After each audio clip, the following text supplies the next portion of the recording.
can give every. All right, it's is the recording going now? Let me just Yeah. It works. It's not paused, it's going? Yeah. Yes. Okay, the beginning is being recorded. Okay, great. Thank you. All right. But to authorize others, you have to go, I think, on the right side. Yeah, I do. So who else, anybody else? It's going to go up onto chat. So let me just. Maybe to make it easier for How do you. I get this? It says, so I just continue, I guess. Okay, there we go. Okay. You can allow everybody to record. Okay. Just with a click. So that you don't have to do each person. All right. Well, it's going to go up on the cloud anyway. So, all right, everybody's here. So first, I want to say hello and greetings to everybody. It's a pleasure to kind of meet you virtually, and I hope that we'll begin to get a chance to talk theology and be able to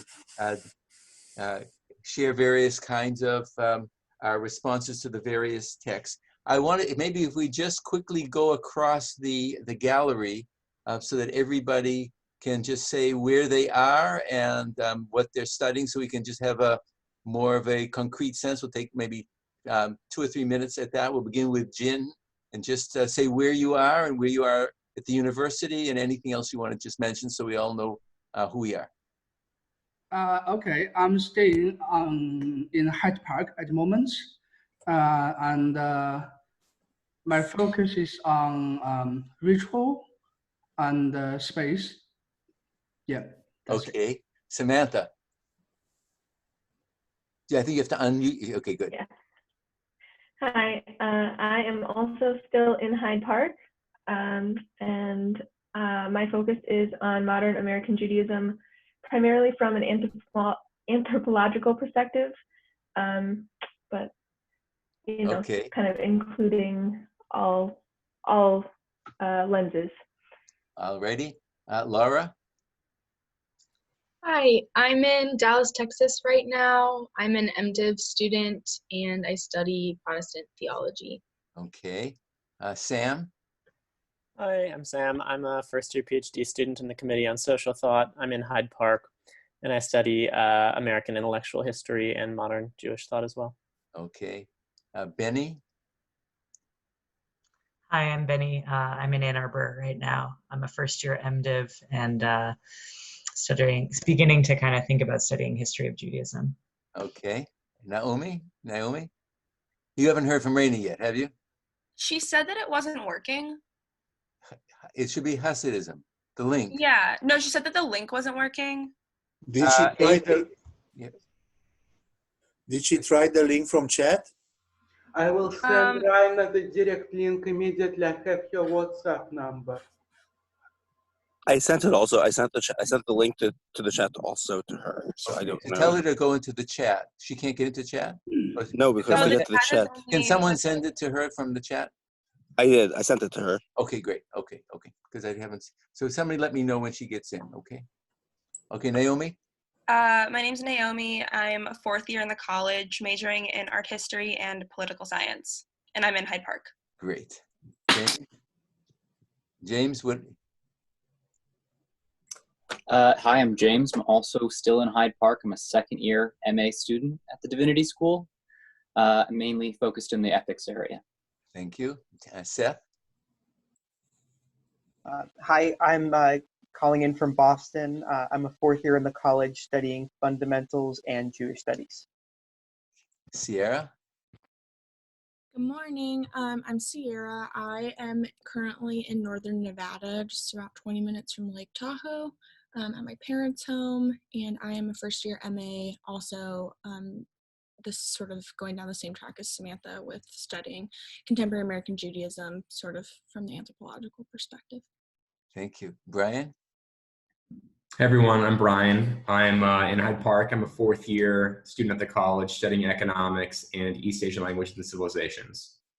Okay. Olivia. Hi, I'm Olivia. I'm in the DC area and I am a 3rd year in the college studying economics. Okay. Matt Vega, Matthew. Thank you. I am Matt Vega. I'm currently in Oak Park, Illinois. I'm a first-year PhD student in theology. Thank you. Josh Daniels. Hi, I'm Josh Daniels. I am currently still in Hyde Park. I am a second-year MA in the Div School, and I'm interested in the history of Chassidism. Thank you. Adrian is there somewhere. Yeah, hello. I'm Hi. Adrian. I'm a graduate of the university, and I'm in Bronzeville, Chicago. Okay. Lishin?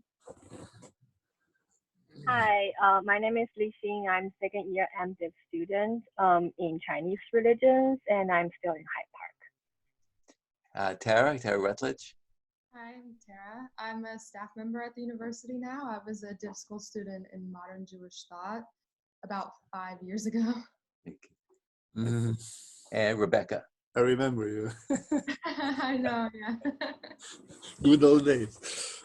Good morning. Name's Rebecca, and I am a first-year PhD student in the philosophy of religions area, and one of my interests is modern Jewish thought.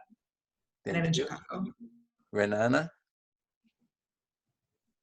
Hi, I'm Renana. I'm also a first-year PhD student in religious ethics, but focused on modern Jewish thought and Jewish ethics, and I'm zooming in from Silver Spring, Maryland. Okay. Matthew Prechter. Yeah, I'm a second year MA student studying mainly Christian theology, and I'm out in Wheaton. Okay. Hayun? Hi, I'm Heian. I'm studying an MA at the Div School. My main interests are modern Jewish thinkers and continental philosophers, including figures such as Rosenzweig, Heidegger, and Levinas. Nice to meet you all. I'll be looking forward to talking to you during classes. Wonderful. Ellie Ryder. Hi, I'm Ellie Ryder. Blue sky behind you. That's amazing. Okay.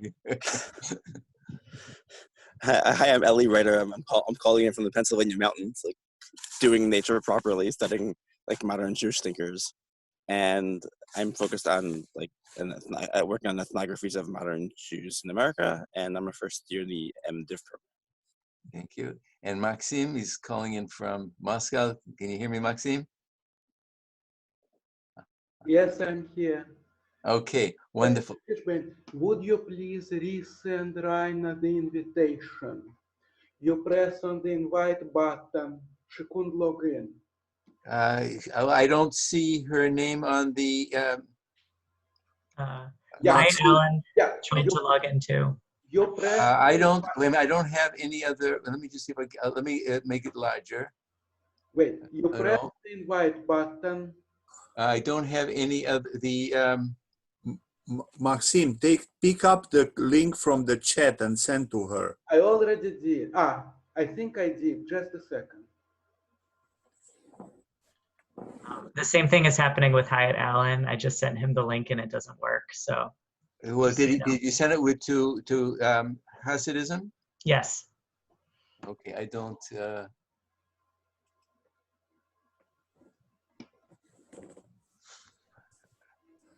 Let me just see if there's any. Let me just see anything else here.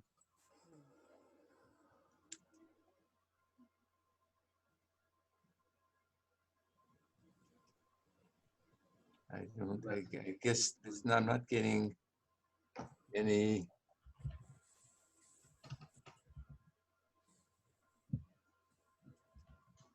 All right. I'm not getting anything else. I'm going to have to just continue from where we are. So if you can, I guess Raina will have to come in with through the cloud of the recording. I'm sorry. Let's see, from Rebecca to everyone. In other words, don't use the link, but just go to the UC Zoom page. Okay. Yeah, and put in the number of the meeting. Yeah. So Naomi, tell her to go to the UC Zoom page. Yeah, I sent her the meeting ID. Okay, so I'm not okay, but I haven't yet seen whether she hasn't come in yet. Okay, I don't know how to restore this down, but okay. All right, so I wanted to just spend I had sent you this copy of the from the 7th and the 10th Duino Elegy of Rilke, and I just wanted to read a couple of sections more to set the mood and to set the tone, and then I will turn immediately to the topic of Jewish theology. But I think because we're all sort of in isolation, we're all dealing with our own inner worlds and our inner thoughts and reconstruction. And as we'll see, one of the tasks in modern Jewish theology is the recovery of one's personal experience and the recovery of tradition through the self, the lived experience of the self, not simply by abstract conceptual ideas, but really part of the a common thread between Soloveitchik, Heschel, Green, and myself will be less the focus on abstract concepts of God and more the recovery of a, oh, wait a minute, admit, hold on, someone's coming in. Okay, that may be Reina, I don't know. So it'll be more the recovery of lived experience. So I just wanted to just read this, and then if anybody has, and I'll make a couple of comments, and if anybody has any reaction, and then we'll turn immediately to the topic of the day. But I was thinking of a kind of a shared text that that would at least set the kind of the mood of the context. So I'm in the middle now of the 7th elegy, and beginning with love, or he's speaking to the beloved one, and he says, "The world exists nowhere but within. Our life is lived in transformation, and diminishing, the outer world vanishes. Where a sturdy house once stood, a fantastic structure rises into view, as much at ease among concepts as if it still stood in the brain. The zeitgeist builds a huge warehouse of power, formless of the straining urge, from which it draws all else, temples it can't recognize anymore. Now we're saving these extravagances of the heart secretly. Yes, even where one single thing that was prayed to, served, and knelt to once survives, it endures just as it is in the invisible. Many don't see it anymore and miss the chance to build it again, complete with pillars and statues, greater than ever within." And then he goes on, "Each slow turn of the world carries such disinherited ones to whom neither the past nor the future belongs, for even the immediate future is far from mankind." And then he talks about this need to try to start from this middle of not knowing where to. So one of the reasons I chose this part of the 7th elegy is my own personal identification, and I think with contemporary theology, that one of the tasks is this inner reconstruction, both of the tradition and of the language of the tradition and of the world outside through memory and through experience, but reconstructed in personal terms, so that the world is not only that it's within, of course the world is without, but the world keeps passing. That's this notion of transformation, this Verwandlung. It's changing and we're changing, the world is changing, but we capture images from the text, from our experience, and we bring that within, and those become part of that inner structure within which we measure and balance our relationship to tradition, our relationship to the world, and it's constantly in flux and in movement. And then let me just read this little portion from the 10th elegy, and then if anybody wants to comment on both of these before we get started. "One day when this terrifying vision is vanished, let me sing ecstatic praise to angels saying yes. Let my heart's clear-strung keys ring and no one fail because of a doubting, slack, or breaking string. Let my streaming face make me more radiant, my tiny tears bloom. And then how dear you'll be to me, you nights of anguish." And he goes on talking about this need to integrate despair and sorrow into the structure of life and consciousness. So part of the issue that I just wanted to bring out at the very beginning, and maybe you'll respond, is that as you'll see in my theology and in many of the others, there's sometimes events happen, as like the events that we're going through, that break through the crust of prior experience or prior explanations or prior cognitive structures, and they open up either an abyss or they open up something that is not yet formed, whether it's terrifying or it's a feature of wonder or it's a feature of doubt, but it opens up something different. And then the question is how one closes that and brings oneself back to everyday experience. How does that break from the everyday, from the common, from what we normally experience? How does that re-experience of the depth and the abyss of experience? Rain is here. Got it. How do we bring that in? Do you go back to routine? Do you simply go back to things that were and the common way that everything was? Or can that be integrated? So the seventh elegy in my reading is partially excuse me, focused on this issue of realizing that the self and the world are in constant state of transformation, and that the way we grab onto it or link it or internalize it will affect the way we go back to the tradition, the way we go back to everyday experience, the way we go back to our lives. And then the 10th elegy, which is the grand climax dealing with death and new consciousness, is this need to kind of integrate the sorrow, to integrate the pain that one has to confront, that the prior conceptual world is broken open.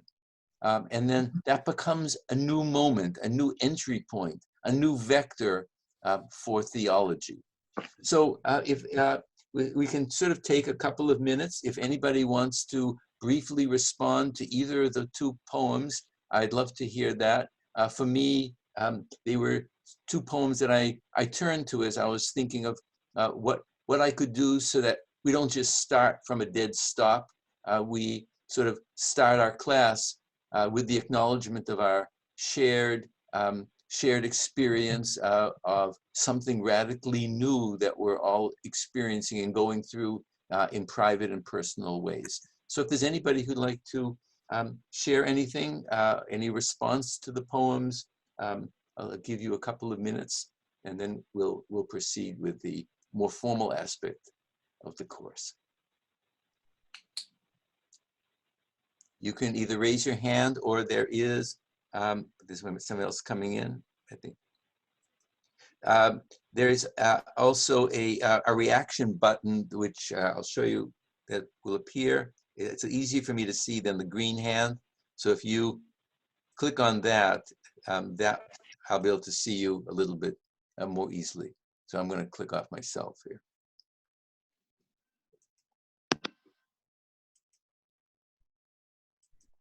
Okay, anybody have any thoughts on the Rilke? Right, but oh, go ahead. Yeah, is that Adrian? No, I think someone else was. Anybody, can I see anybody's hand? Anybody have a thought? So Adrian, you had a thought about this? Yeah, as I was looking at the seventh, right, doesn't he want eventually to be able to come out of interiority, to rediscover or to recognize the temples or the traces of power of the sacred, of that sacred energy, if you want.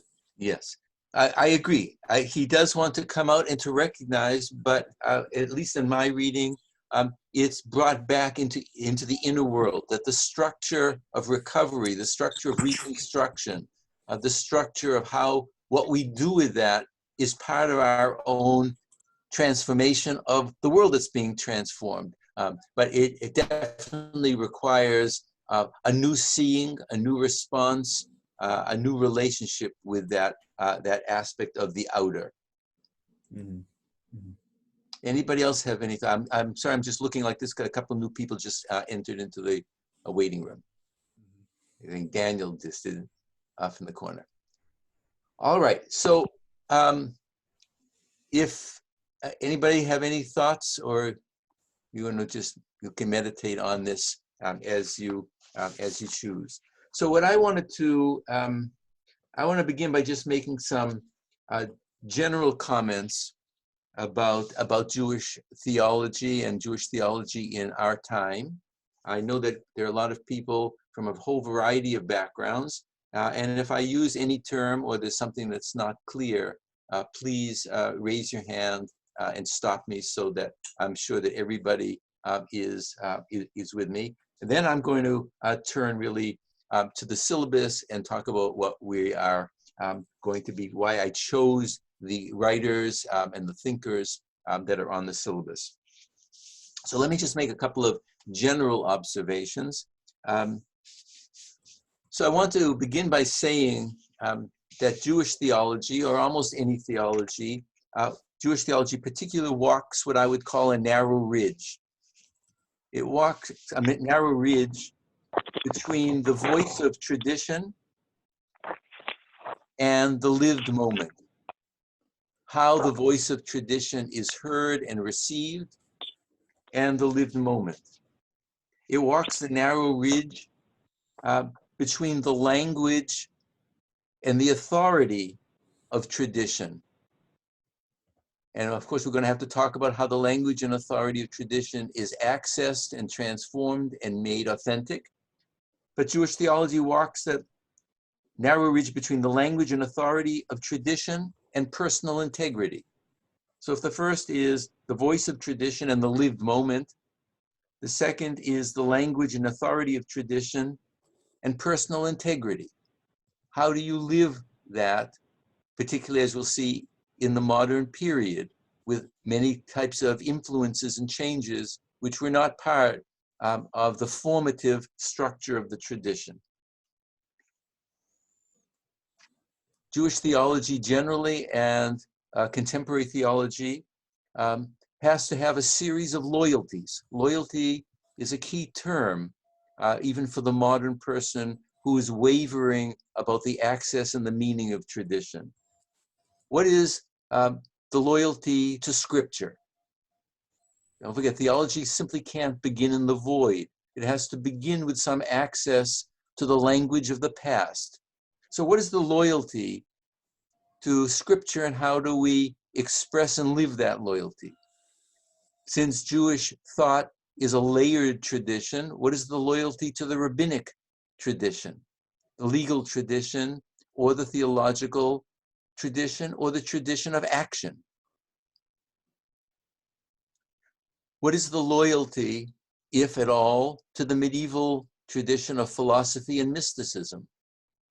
Is the loyalty simply to accept this as one of the multiple voices of the past, or can that voice go through with what Walter Benjamin would say one of the essential tasks of the modern person is translation? How do we translate these voices into a contemporary voice, which is already meaning that there's no simple past? Every voice becomes a contemporary voice. Every time that you're accessing it through your own language and your own place in the world, your Weltanschauung, or where you're standing, is going to modify the tradition already. So how can that be done with loyalty to what the tradition was trying to teach, and loyalty to where you're standing and what's impacting you internally and externally? And what is the nature of the loyalty to modern thought? And I don't simply mean modern thought of modern Jewish thought, but contemporary thought, European thought, or we live now where we're aware of contemporary Eastern thought. What is the loyalty to that and to our own personal experience? Can Judaism absorb that? Judaism in the past was contextualized and open within the framework of its own strength and language to other traditions, right? In the earliest period, Judaism was responsive to Platonic traditions. It was responsive to Stoic traditions. It integrated these in Neoplatonic traditions. In the Middle Ages, Aristotle and Plato, and medieval Islamic Sufism played a very great part. And these were lived in dynamic tension and where they could be incorporated and lived through authentic Jewish life, they were. And it's only from those who stand firmly in the tradition that you can begin to create that measure of authenticity of how it's brought in.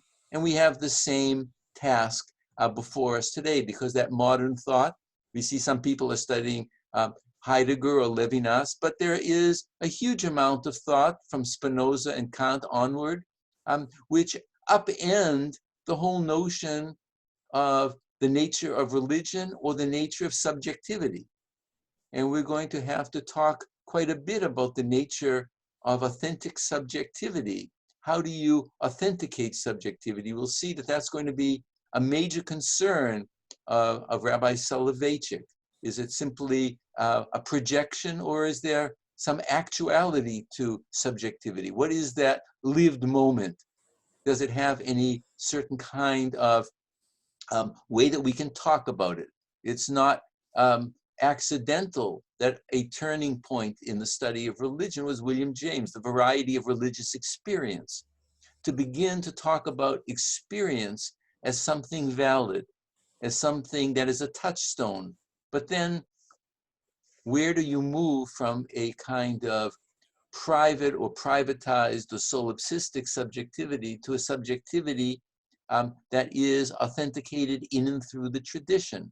That it's not just my subjectivity, but my subjectivity within a tradition, and that modifies that subjectivity to a certain degree. Another couple of points before we turn to the syllabus, and then I want to ask if people have any questions about this. When we're thinking about theology, and as we'll be moving towards modern Jewish theology, we have another question. And part of that question is, what is the genre? What is the form of writing the theology? Well, even if you're thinking about Hebrew scriptures, we have multiple forms. You can have a psalm of petition or a psalm of praise. You can have a revelation that tells you that God is X and Y according to the tradition and demands or requires X and Y. And people may reformulate that over periods of time. For example, one of the issues of divine retribution or responsibility. In the later biblical period, people like Ezekiel and others have a radical pushback that only the sinner is punished, that people have to take self-responsibility, not collective responsibility. Well, that's not simply a theological statement that is made in one's own personal situation, but one is making a larger theological claim, right? So there are different types of genres. In the rabbinic tradition, commentary is a genre. It's a commentary either on the scripture, the Hebrew Bible, or it's a commentary on the rabbi's interpretation of the Hebrew Bible. But interpretations are going to be separate. They're not systematic. They respond to a particular word, or they respond to a particular image. They respond to a particular thought, and they may totally transform those ideas and thoughts. It's only in the Middle Ages, for example, where people begin to develop what we would, at least in Jewish thought, is something more systematic. How do you bring together thoughts about creation, about revelation or redemption? Can you put them under conceptual categories, or they should be kept under other kinds of religious categories. So those are different kinds of notions of the systematic. In Spain, in philosophy, there was more of an attempt to develop a much more systematic structure built around Aristotelian questions. But at the same time, the medieval mystics preserved a notion of commentary, a spiritual commentary in which one dives into the spaces of the text, tries to enter into the into the vortex of the text in a specific way. Another issue that we want to be thinking about is how can you use theologians as teachers? How can they instruct you? How can you learn from them and not simply memorize what they're saying, but how can they be a voice? How can they be teachers? How do you take those in and not lose your integrity and your subjectivity, so that you are part of the of this ongoing process? So let me make one more statement, a little bit more personal, but it's also historical, that relates before we turn to the syllabus. So what I've been describing, and what you probably think about when you're thinking about theology in general, or if you're taking courses in theology, you think about what's called historical theology, right? What was the notion in the past? What was the theology or the multiple theologies of Scripture, the theologies of the rabbis, the theology of the philosophers or the mystics, right? And we have multiple, right? And anytime one is beginning to write, they're going to make a selection. How do they make how does that selection reflect a certain kind of spiritual moment in history or a spiritual moment in the thinker? All of these, even historical theology, is a particular selection in which the theologian is making a claim that this is an authentic integration or formulation of the tradition. And we're going to be asked to be doing the same thing if you're going to be reading Soloveitchik or Heschel or the other persons on the reading list. Well, how did they choose what they chose? How are they making a claim that they're giving us access to a so-called authentic contemporary Jewish theology? So as a way of highlighting that, let me state the obvious, but the obvious is not necessarily so obvious. And that is the simple statement that when any person that you're studying from historical theology was making a comment, they were doing personal and constructive theology. They weren't doing historical theology. They weren't looking back and simply taking a series of note cards and saying, this is the historical theology of this period. They are immediately doing contemporary theology, or what in the University of Chicago might be called constructive theology. So it's very important to remember that historical theology, when it was being done at any point by any particular person, is personal theology, is constructive theology. It's putting together the received tradition and integrating it with multiple factors. So there is always going to be that personal voice. And it's particularly that I want to bring to your attention, because that's going to affect the way you are going to be receiving and siphoning and accessing these traditions.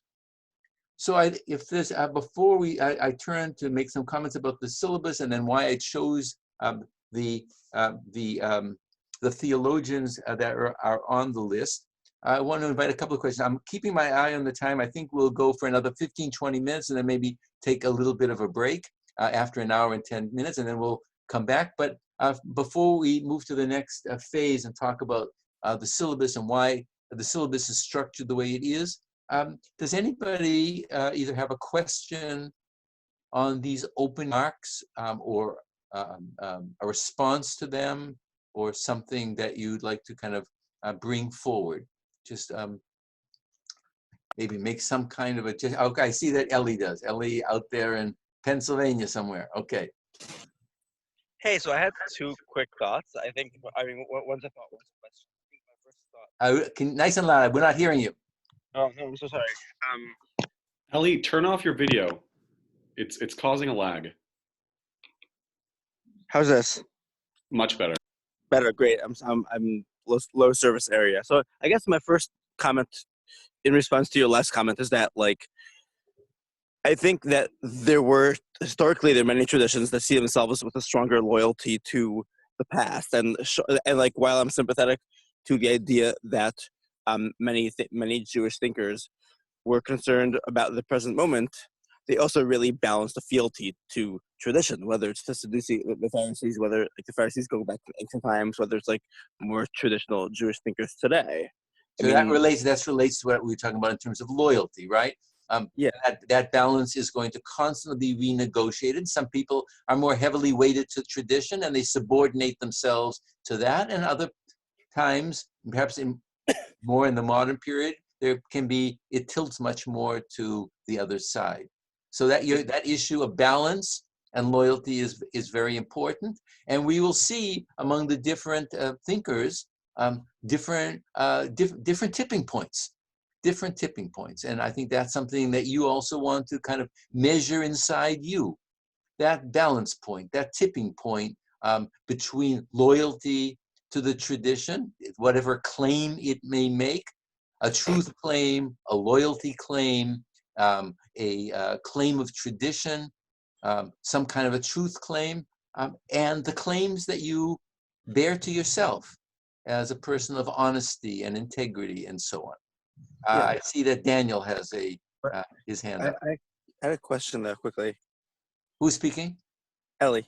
Okay, Ellie, go ahead. Yeah. Can you please just explain what you mean by Jewish theology for people who are still like I'm not used to this framework. Can you please explain to me or the class what that means exactly? Well, I think that the meaning of Jewish theology will emerge, but we are going to kind of talk about the way one talks about the relationship to God, the way one talks about the relationship to religious experience, the way one relates to the history of the tradition about creation or revelation or redemption, major topics, not necessarily abstract notions of conceptions about God, but living experience. So the word of theology is going to be much more flexible in the contemporary period.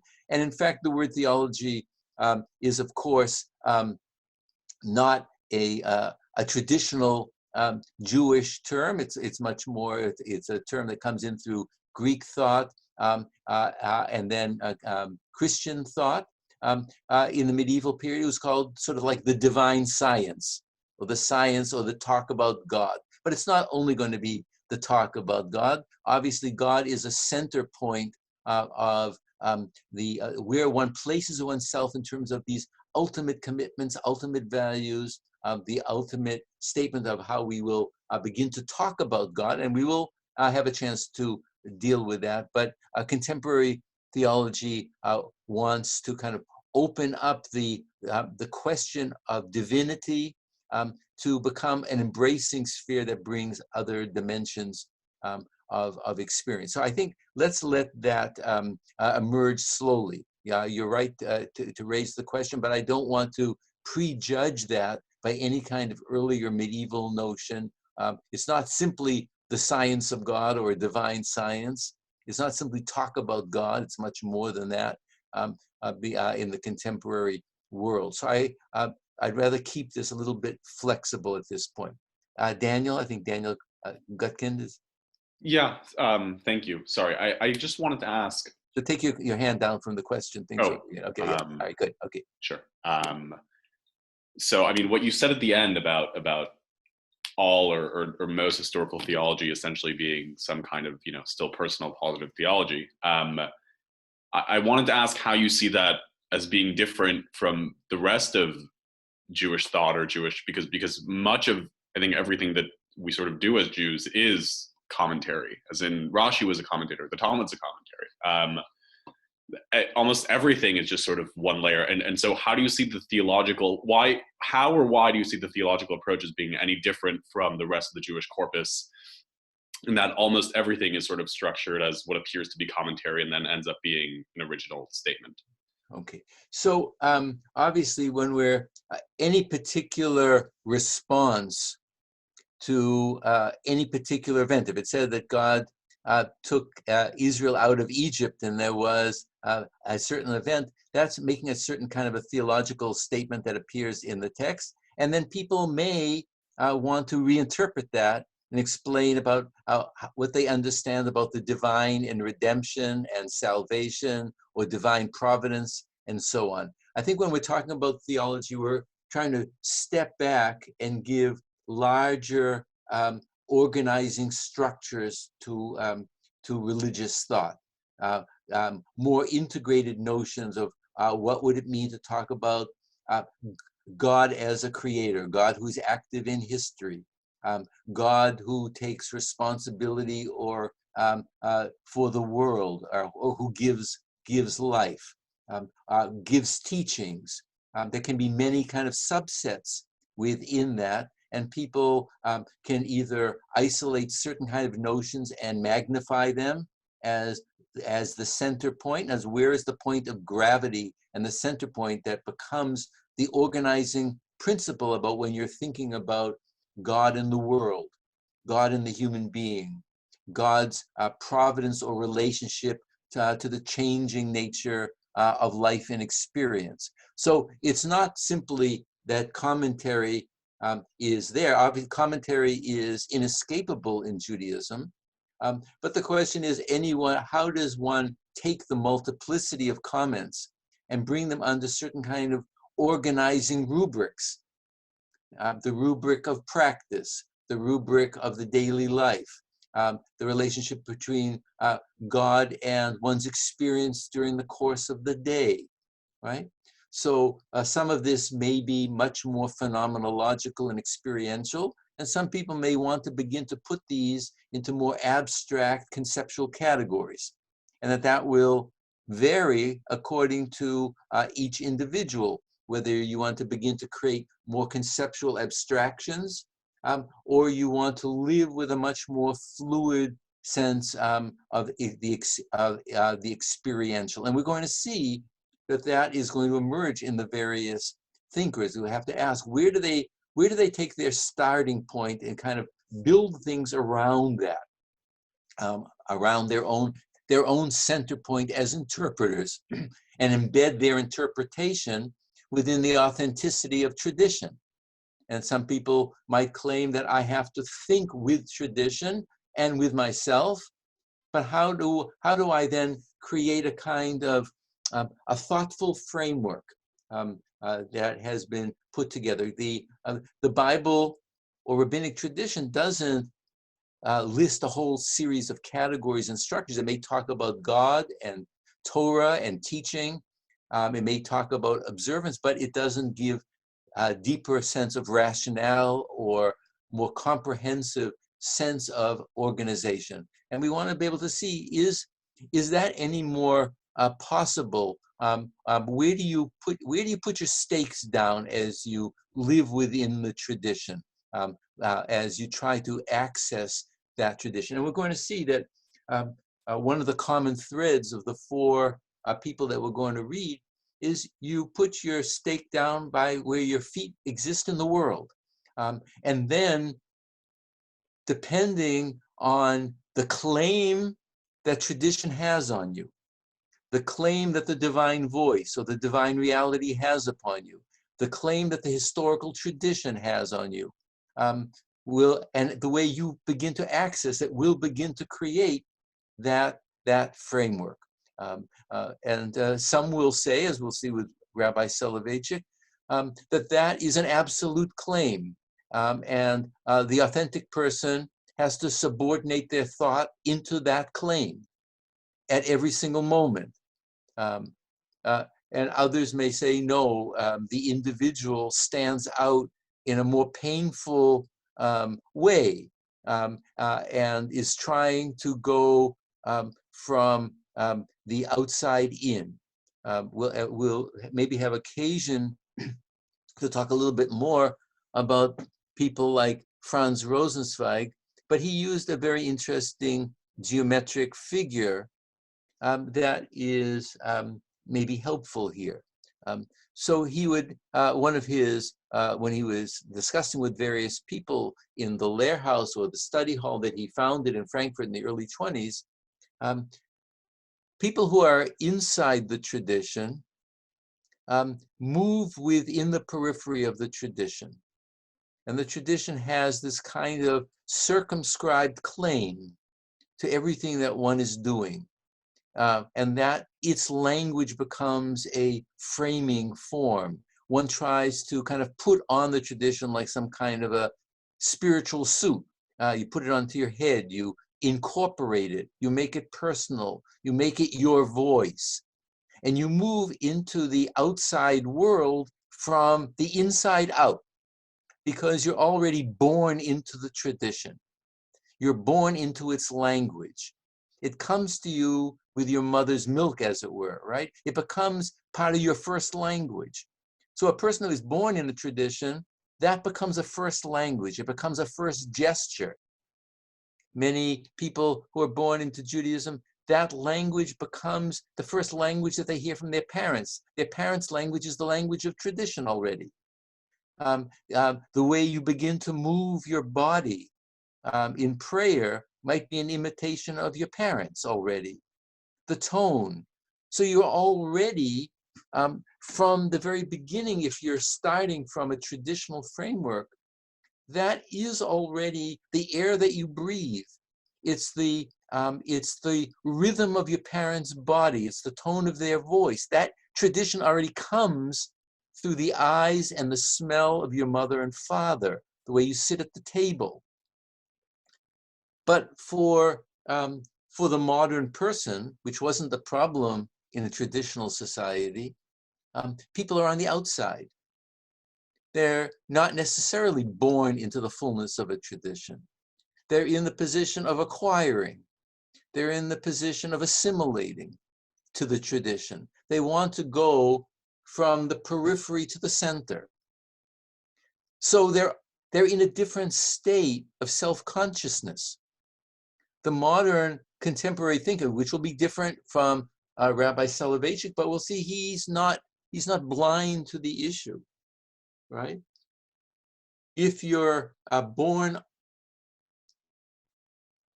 not in the center of some circle of tradition, and that tradition is making a call to you or a claim, even if it's just an intellectual claim, then the question is, how do you move from the periphery to the center? How do you move from the outside in? Because you're always hyper aware of your reflexivity and selfhood, that you are doing that. A traditional person doesn't do theology in the conceptual sense. They are living it. They're living it with their mother's milk. They're living it with the food. They're living it with the immediate blessing that you sit down at the table and it's right there, right? So they're not thinking theology, they're doing it, right? And there is, now if you have a crisis of faith or a crisis of understanding, you begin to deepen that aspect of reflexivity, a self-awareness. It's not mine, or I don't believe it this way, or how do I move with it? Those traditional notions. God created the world, or God hears prayer, or God is present to my experience, or there is a sense of presence, not absence. Now, a person who's coming from the outside is trying to make the traditional language real and personal.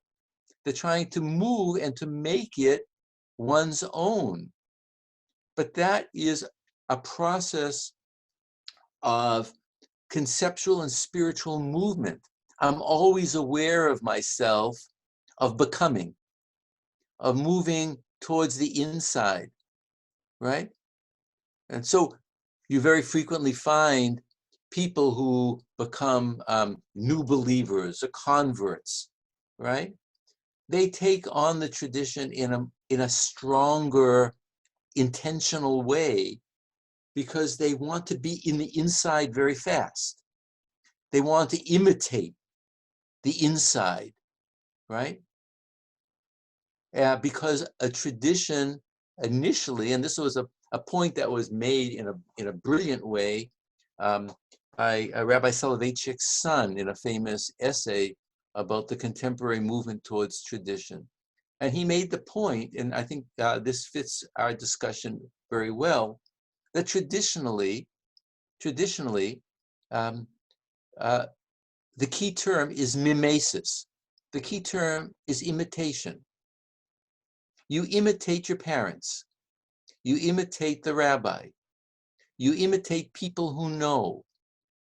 And that form of mimesis of practice, you do it because it's the same way you learn to ride a bicycle or you learn to walk. And you imitate the way your parents stand and sit, the way they talk, the way they react and have gestures, right? It's mimetic. It's not something that you pick up in a book. And precisely for that reason, Chaim Soloveitchik, the son, argued, there's a greater tolerance for diversity because different homes do it different ways. Different patterns have slightly different variations within this larger notion of how do you do it. But if you're coming in from the outside, I want to do it, right? So I latch on to a religious person who's bringing me into the tradition, and I want to do it that way. And so I become I try to mirror that person. And sometimes it has more authenticity, and sometimes it has less authenticity. Or the way Rabbi Soloveitchik, son Chaim Soloveitchik, mentioned it, sometimes want to pick it up by how to do it books, right? There are many kind of things now in the market, like how to do Jewish things, and so how to do this practice because you didn't see it, you didn't feel it as a mimetic form, because living tradition is mimesis. That's why Daniel was saying you're just doing it, right? You're living it. But when you become self-conscious of the mimesis because you have a crisis, because you read something that kind of throws things off kilter, or you're coming from the outside, you sort of read it and say, well, that's the literal truth. And so many people who in the contemporary who become Jewish or become Christian, they do it in a literal way because they don't see the variety. They begin to say, well, it says this is how you do it. Because they didn't see it being done, they take it on as a doing, right? And they're very self-conscious, like a kind of marionette. Like, how do you do it with your hand? How do you do it with your mouth? How do you do it with your body? And so you have to watch someone. And if you get older, you just don't do it naturally, right? So there's a naturalness that contemporary thinkers and tradition understand. And then there is this heightened notion of coming from the outside in, coming from the world of broken modern thinking, of the world of contemporary thought, or you're coming from a lack of religious experience, or a lack of, you don't have the language. So how do you develop that language? How do you do it as a practice when it wasn't initially natural? That's a modern problem. It's a modern problem even for all of us, myself included, who grew up in a tradition, who know its naturalness, but we've been exposed to things that people in a much more closed religious environment, more hermetically sealed, we only are in a certain kind of language atmosphere. You're only within a certain kind of spiritual language, right? Well, that may help for certain kind of group coherence. So one of the very important sociologist of religion, a person that I knew back in the 60s and early 70s, Peter Berger, used two terms which I will mention, and then we'll kind of maybe bring this part of our discussion to a close and take a little bit of a break. So he used two terms, one that deals with we would call kind of the construction, the way we construct a religious reality. He talked about a sacred canopy. It's an important book that you may want to, the Sacred Canopy. In other words, religions, traditional religions, provide a sacred canopy, a canopy around everything that you're doing, the way that you're living. And every explanation reinforces your life within the sacred canopy, everything that you're doing. It's a construction of thought. It's a construction of action. But everybody who speaks from within the sacred canopy. It organizes everything that you do, everything you think about, the way you talk, the way you answer a problem, the way you deal with the virus, right? You're not thinking on your own, it's thinking through you.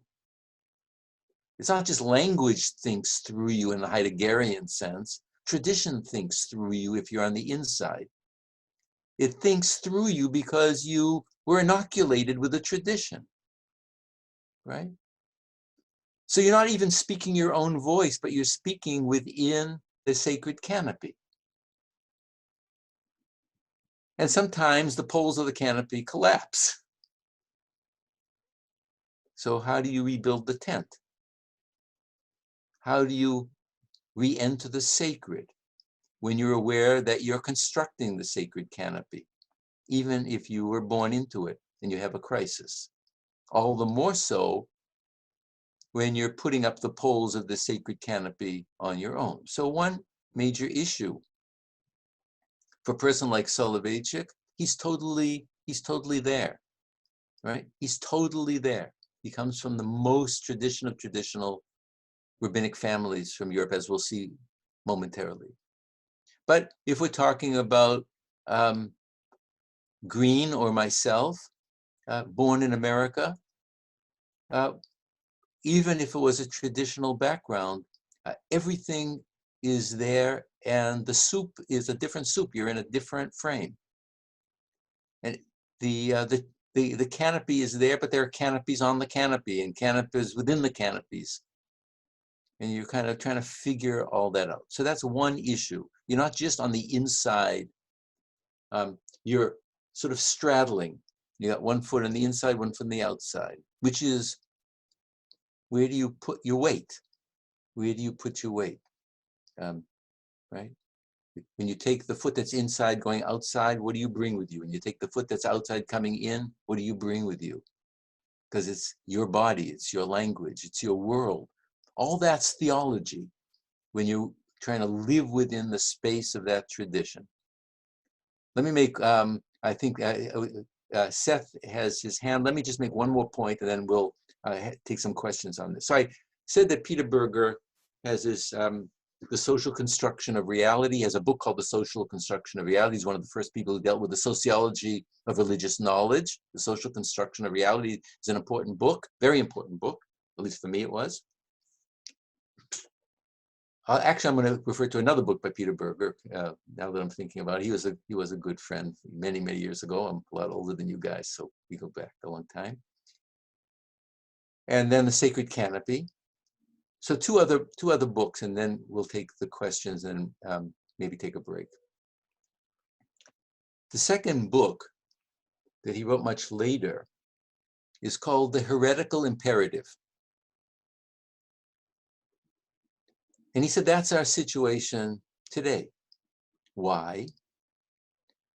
Because we're not talking about heretical as being outside the pale. The Greek word heresis,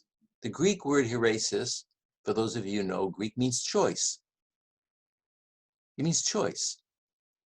The heretical imperative means there's an imperative to choose now. You can't escape choice. Even Soloveitchik made a choice to leave Lithuania to go to Berlin. That was an incredible choice. Heschel made a choice to leave Vilna and to go to Berlin and then come to America. Those are choices that their families were against. That's a choice. Even these great rabbinic figures that we're going to be talking about made a choice, right? There's a very famous episode with Heschel. When he was, in a personal statement, he was walking the streets of Friedrichstrasse in Berlin. And he sees the sun going down. And he realized he hadn't said the afternoon prayers. And he made a choice. He said, I was so much involved in Berlin and poetry readings and plays and symphonies, I forgot that God created the world. So he uses that as a kind of turnaround moment. But there's a choice, right? So the heretical imperative means choice. There's a third book, and then we'll pick up with Seth's question, that Berger wrote both with his wife and his brother-in-law. And it's called Invisible Religion. And I mean invisible religion in two interesting ways. Invisible religion is on the one hand, people who are born into the tradition and they don't think about religion. Religion is not a category. The same way that that Daniel or Ellie were talking about, that theology is not a category. You're living it. You're doing it. It's invisible to you because you're on the inside of it, right? It's very important. Things that you do in the most deeply natural way is invisible to you, to your own self-scrutiny, because it's who you are in this fundamental way. But he raised one other very interesting thing about invisible religion. And he said that sometimes the invisible religion that you assimilate in childhood, or that you've learned in Hebrew school or church school, or something that you've learned in your youth, you learn that the articulation of this invisible religion in your childhood, right?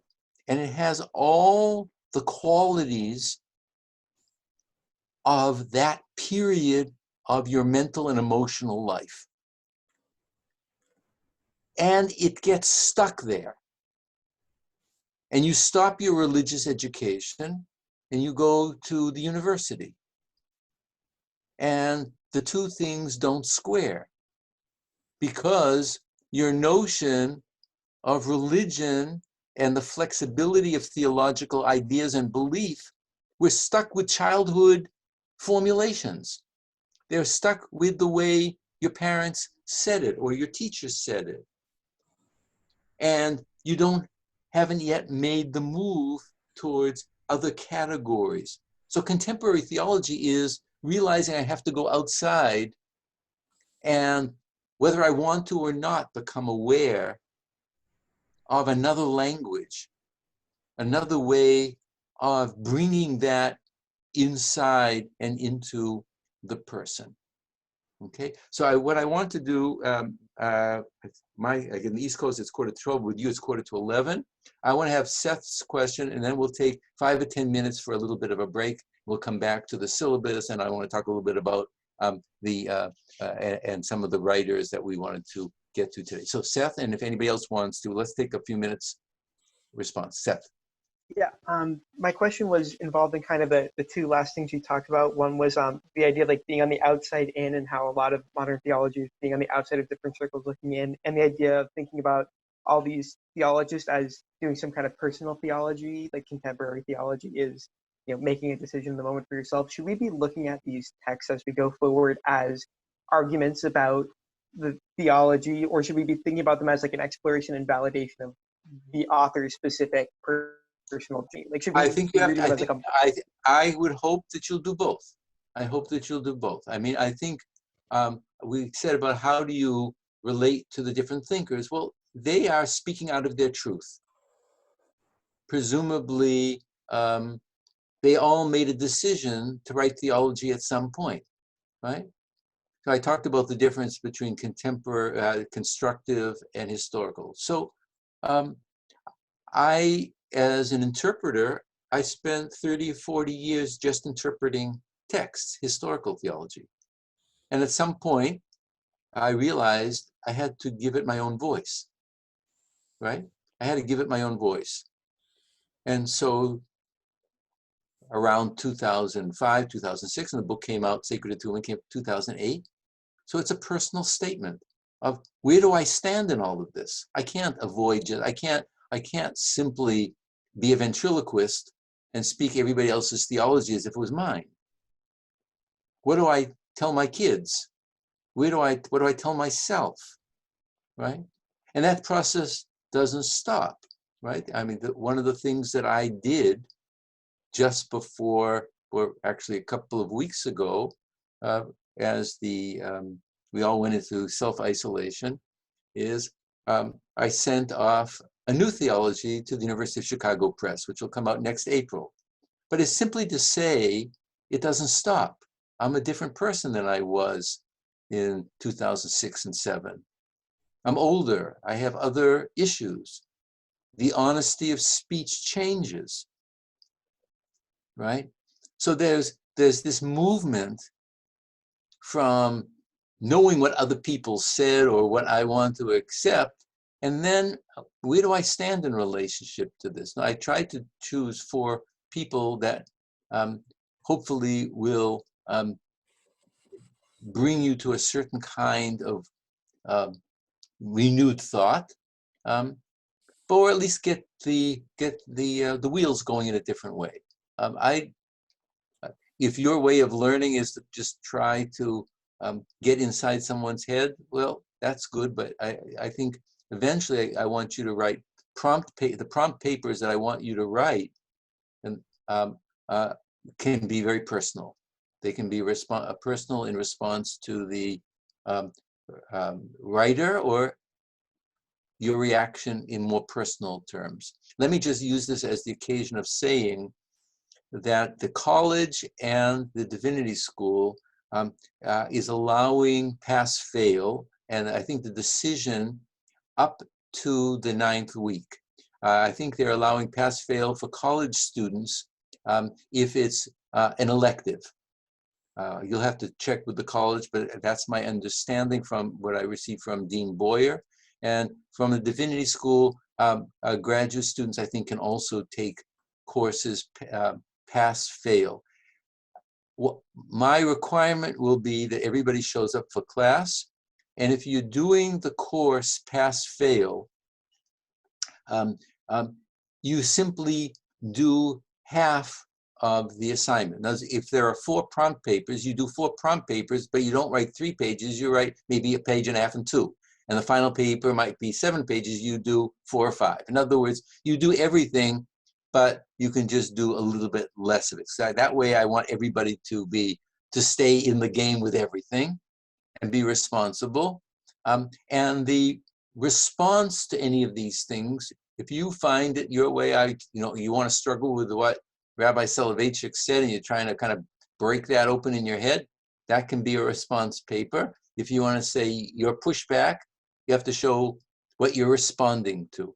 Let me also say this before we just take the break, and that is,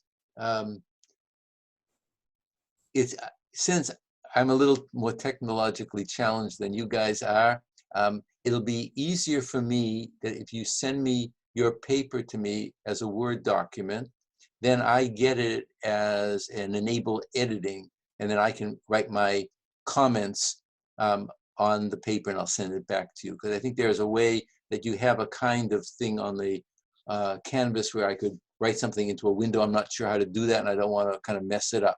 And I also want to keep everybody's paper private. So when you send me your prompt paper, just send it to my email, do it on a Word document so that it can enable editing, and then I will write comments on the bottom and then send it back to you. Okay, so that way we can have everybody's paper can be personal, but I can respond to everyone, and it doesn't go up onto the canvas in a general way. Anybody else want to say anything at this point? So I have, those are on the East Coast, like I am, it's 10 minutes to 12. If you're in the Midwest, it's 10 minutes to 11. So let us come back, do what you need to do, rest a little bit, and we'll come back in 10 minutes. On my clock, it's just about 11 minutes to 12, or it's 11 minutes to 11 Central Standard Time. We'll come back on the hour, and then we'll continue for another hour and a quarter. Okay, so relax a little bit, get something to eat, do something for yourself, and we'll see you in a few minutes. Okay, Professor? Yeah. Some people might leave the Zoom meeting. Can you just make sure that if people try to re-enter, you can add them? I will keep my eye.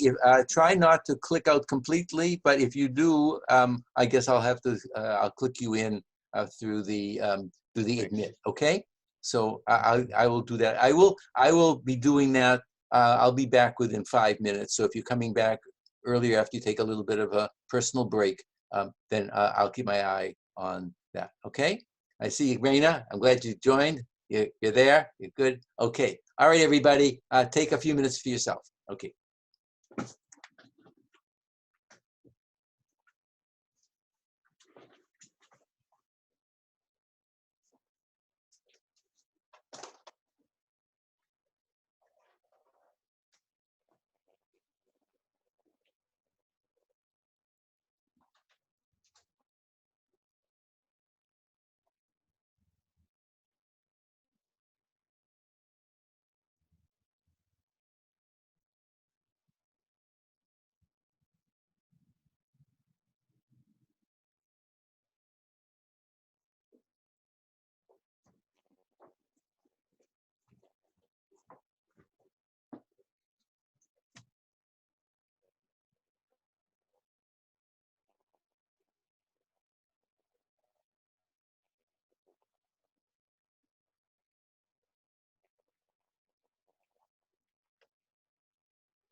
I just saw the link for the class from yesterday is there on Zoom.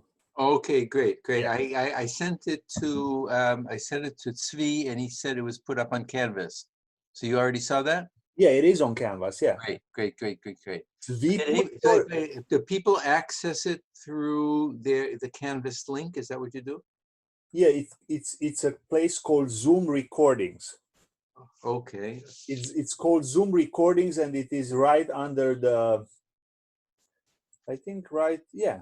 It's on Canvas though, right? Yeah. Okay, okay. It's under files, but Tzvi put it there, or it was put automatically. I sent it. I received the link late last night. It took a while for that to download because it was a big file, and then I sent it to Tzvi last night, and he wrote to me this morning that it was up. Oh. And so when this class is over, then I will do the same thing, and presumably within several hours, it will also go up. Yeah, Okay? but yeah. Okay. Yeah. If you want to make any kind of announcement when we get back, Adrian, about your website and that it will be, are you downloading it onto your website too? No, because I mean, since it's available here, it's gonna be complicated to upload. All right. That's why it's good you do it in the cloud because it's All right. compacted. Yeah, that's the way I had done it before. Great, great. So are people alive and well? Can I see faces that people are back? I want to maybe get started if everybody, there we go. All right, faces, live faces. Everybody's looking good, looking good. If you're there, Ellie wants to be admitted. All right. Just let me know that everybody's alive and well there. Okay.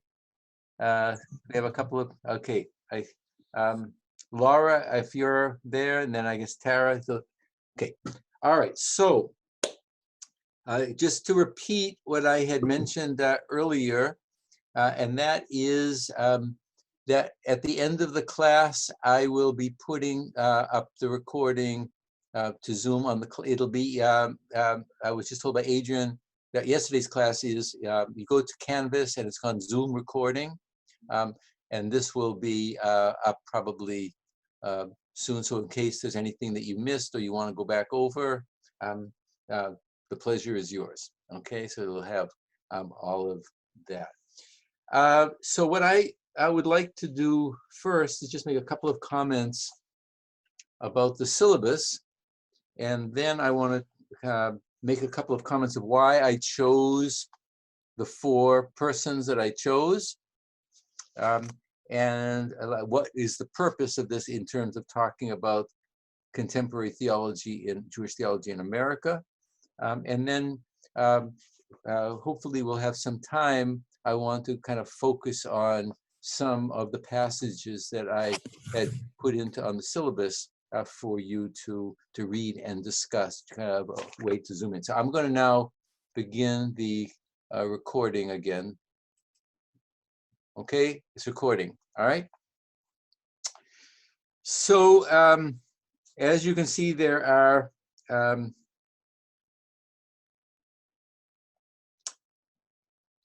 several books. I've chosen, we're going to begin with The Lonely Man of Faith of Soloveitchik. I'll talk about these personalities in a moment. As you will see, I'm really starting with a book from the 1960s in which Soloveitchik has already appears with a slightly different self-presentation. It's sort of an issue of living in crisis, living in existential crisis with certain kind of dialectical poles. Some of the earliest writings, which will include The Halachic Mind, or another book that he wrote in the early 1940s. I'll talk about these, The Halachic Man, talking about the structure of the halachic, the Jewish legal personality, give a kind of more harmonious, sovereign notion that the person who's in the tradition can work through the dialectics and the structures of tradition and transcend what we might say, transcend the vicissitudes and the polarities of everyday life experience. And in many ways, halachic man is a person who is very abstract, doesn't engage with the dirty issues of everyday life, and solves the halachic questions in very abstract terms. We'll talk about that. But I wanted to begin with this later point where he expresses deeper existential conflict of polarities, because I think I want you to get a feel for his inner world before you step back to the more abstract conceptual. But people have struggled with this understanding of what is the relationship between the early materials in which he has a much more sovereign, harmonious notion and the more complex dialectical issues. Halachic Mind is from that early period of 1944. Presumably it wasn't published until 1986. Many of his writings he didn't publish until much later. And that will sort of give us a little bit more of the conceptual underpinnings. But I wanted to do that second. But so that you wouldn't lose all of that, you'll see I'm going to be sending a PDF to Tzvi to put up for meeting number 3. There's a very important article called Majesty and Humility, which is also from this period of the 70s when he was expressing these more emotional issues. But Majesty and Humility is reflecting a kind of dialectical tensions that we'll see also in The Lonely Man of Faith. So we're going to have to walk a certain line between allowing you to experience the phenomenology of his religious emotions and the more abstract mental qualities of being a halachic thinker. So we'll talk about that. Heschel is God in Search of Man. We'll be reading the whole book, or at least 90% of that. An earlier book was called Man is Not Alone, from the early 1950s. As we'll see, all of these thinkers begin by talking about recovering religious experience. And that's one of the guiding threads that we'll be going through. Then Green's Radical Judaism, and my book, Sacred Attunement. As you see, there are 4 2 to 3 page prompt papers. If you're doing it pass-fail, you can write a little bit less. They can be an intellectual response to the primary sources. By itself, they can be an intellectual and personal response, or they can be a more full-bodied personal response. Obviously, I'd like to have this integration between what you're reading and how you're responding. And then we'll talk about the final paper on the topic when we get to that. As I mentioned, send that to me through a Word document so I can enable editing. What I did I tried to do for many of these cases is put a little paragraph under each one that raise a number of questions. So like for today, what are the concerns and questions of theology for our time? What can be said and how? What can be known and how?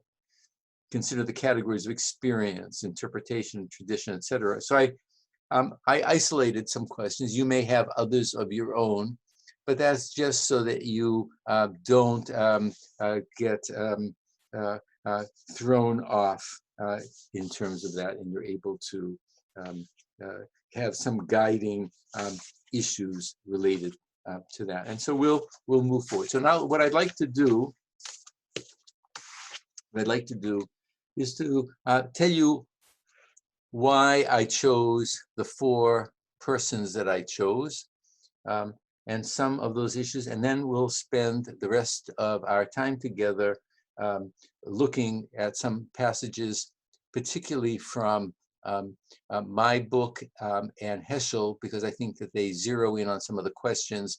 We'll see that Heschel's Lonely Man of Faith only has like a couple of paragraphs where he talks about the importance of personal experience, and he writes it in a very somewhat incomprehensible way for people who are not involved in contemporary philosophy. So I will kind of translate that, but we'll deal with that. So the first 2 thinkers. So why did I begin the way I began? Is because I wanted to begin with 2 major voices that are bringing over the Eastern European tradition to America. Okay, that they're exiles and they're transplanted, and they are both deeply rooted in the traditional way of traditional Jewish life as it was known up to the Holocaust. And in many cases, each of their families are among the distinguished lineages of a certain type of tradition. I'll go a little bit more detail in a second, but Rabbi Soloveitchik represents the Lithuanian Talmudic rational tradition. And then that becomes transferred to America, and he tries to rebuild that traditional stance as a kind of renewal of Talmudic rational tradition in what is often known today in certain circles as modern orthodoxy. Modern orthodoxy meaning it's an orthodoxy that is fully traditional, but is open to Western education and is trying to work through a synthesis, but where life in the tradition is the center point. Okay, we'll talk a little bit more about that, and when I talk about Soloveitchik's life in a second. Heschel was born in Poland, and he's also in exile and comes to America, and he brings the mystical tradition, not the rational Talmudic tradition, but he comes from a long lineage of Hasidic Rebbes. Some of the most distinguished, and his ancestry goes back to the Baal Shem Tov or the Besht, and some of his great grandfathers were very, very famous Hasidic Rebbes who had their own wrote sacred books and the like. And he comes also as an exile to America, both of them coming to America in the 30s, around the at different stages of the Nazi takeover in Europe. And Heschel wants to restore or re-inoculate or stimulate American Jewish life with something of that Hasidic mystical heritage. So if Heschel, if Soloveitchik symbolizes modern orthodoxy, Heschel is sort of the great granddaddy of what is now becoming known as Neochassidism. We'll have to talk about what Neochassidism means, but at least for our particular purpose, at various points along the spectrum of observance, the real key issue is a new access to the Hasidic or mystical tradition. Okay, that is, it's not necessarily bypassing traditional practice, but he wants to recover not Talmudic rationality, but he wants to recover emotion, religious emotion and experience.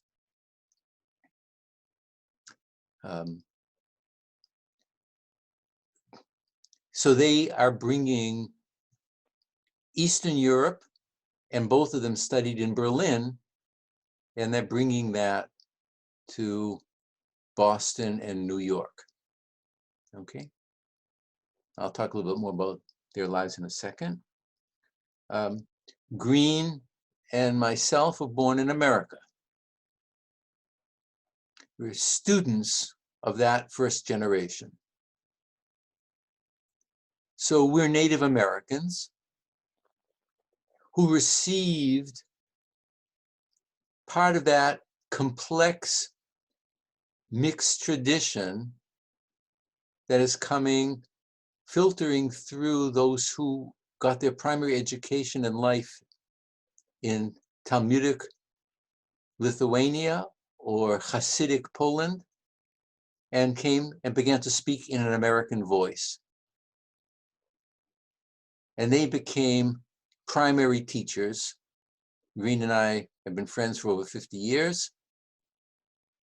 And in different ways, part of that is we're involved in issues of the renewal beginning in the 60s of what we thought was Jewish life in America, incorporating that heritage.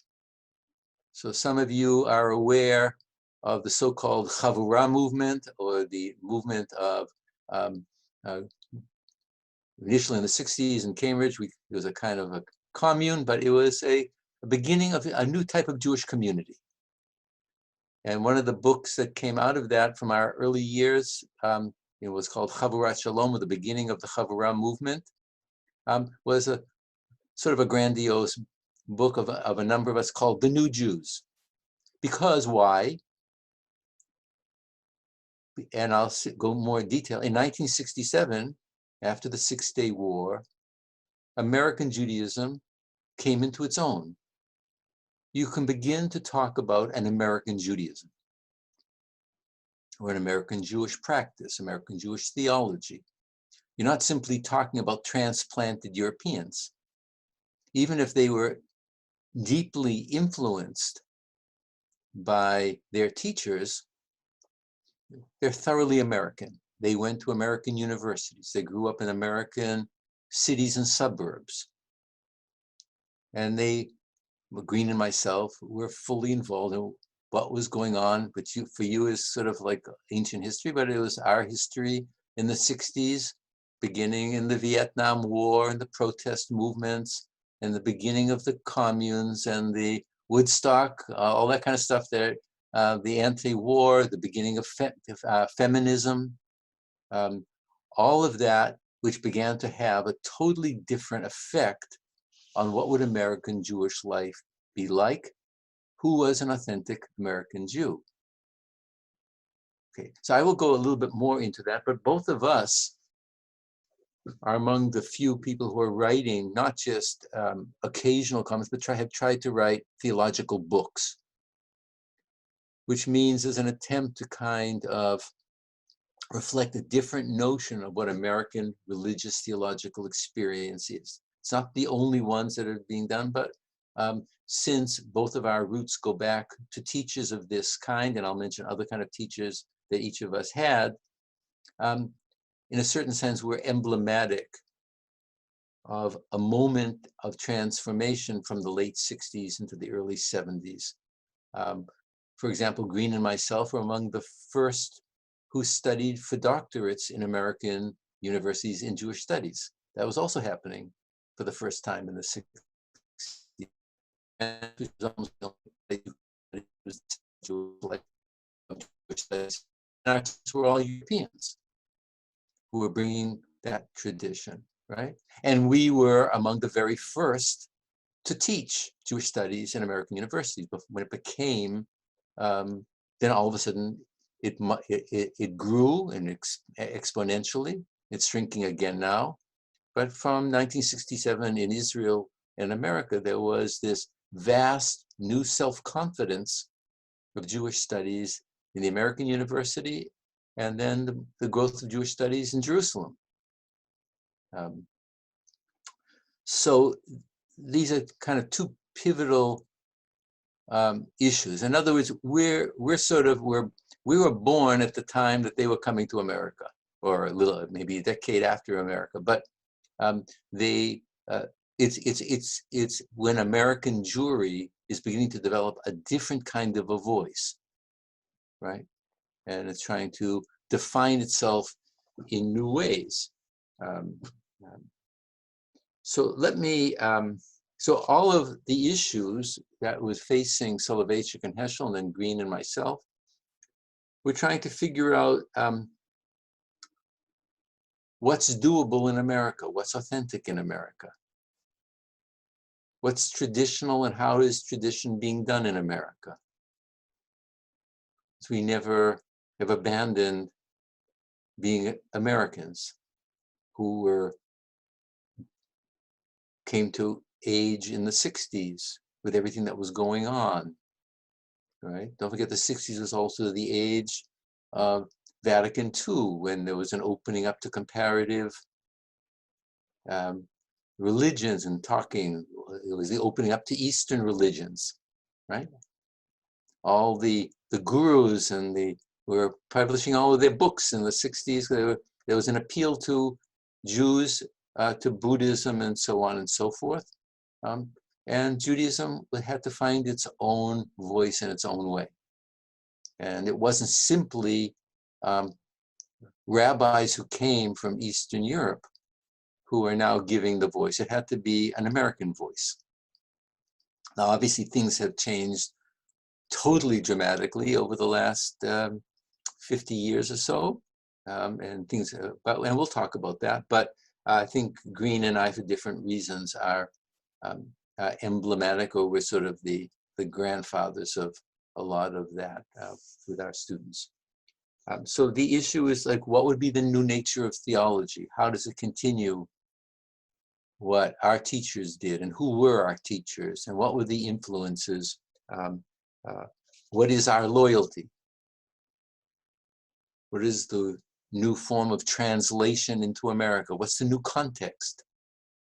What is, there's no longer simply a closed community. Neither of us grew up in sort of closed enclaves of Brooklyn, right? That wasn't our reality.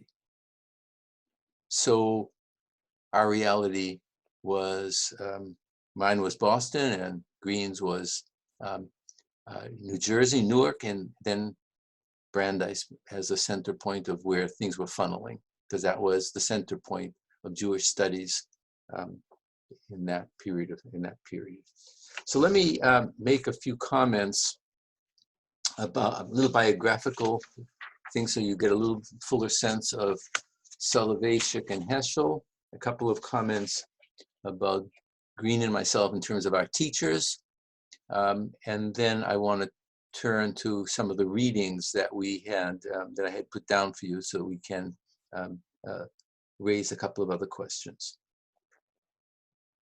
So Joseph Soloveitchik, often referred to as Rabbi Soloveitchik, or among those who are in the modern Orthodox community call him Rav Soloveitchik. Rav is simply the honorific for rabbi. So for many in that world, he is the rabbi par excellence, right? So he's Rav Soloveitchik. He was born in 1903 in Belorussia, in a tiny little town of Pruzhny, and he lived a long, rich life and died in 1993 at the age of 90, although the last 10 years of his life he was somewhat in seclusion because he had Parkinson's. But he was vigorous in America for over a half century. So what is Soloveitchik's background and why is that important? Soloveitchik is descended from one of the sort of Lithuanian Talmudic nobility. It goes all the way back to some of the families that were integrated. The famous Yeshiva, or religious college in Volozhin, which is in Russia, was sort of like the supreme high college of Talmudic studies. And his grandfather, his great, was called the Brisker Rav. Brisk is named after the town in Lithuania of Brest-Litovsk. Those of you who studied World War I history, but Brisk is a town. But his family developed a new form of Talmud study. Very abstract. Instead of simply reading the content of the Talmudic page, he sort of turned the discussion into algebraic algorithms so that you would begin to study complicated questions in terms of their more abstract forms and meanings.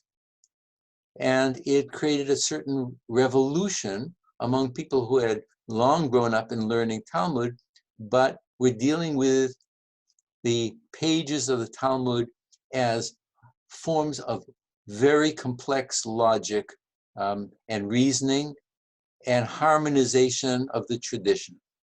So the fullness of the tradition and forms of its rational harmonization is a feature of this. And what particularly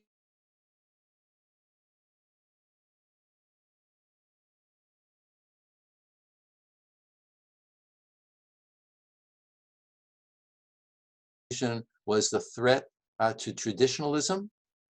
So when Soloveitchik leaves to go to Warsaw and then later he goes to Berlin, that is a radical break that no one in his family would have countenanced.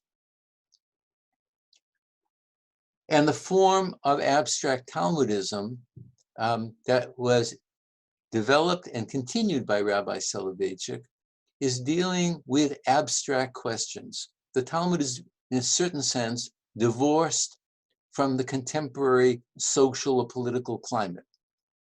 He was often criticized by his students that he didn't take a stand on really crucial cultural questions. But everything was dealt with in the most abstract of forms, and some of his earlier writings, like Halachic Man and Halachic Mind, reflect this kind of pure abstraction. It's very interesting, and we'll see the parallel with Heschel in a second, that halachic man and halachic mind that we'll be reading were written in the 1940s, or 1944, and halachic man appeared fairly soon thereafter. To some degree, it's a portrait and lament for a lost rabbinic civilization. And we'll see that's going to be an interesting parallel with Heschel. It's not that he ever gave up on that form of halachic man, halachic mind. Halachic man simply is the kind of a paradigm mentality. But writing it at a point when it was virtually being liquidated by the Nazis, was giving a portrait of this to an American voice, to an American audience, who never would have understood what that mind was. Okay, it's mind, it's not experience. It's all mind.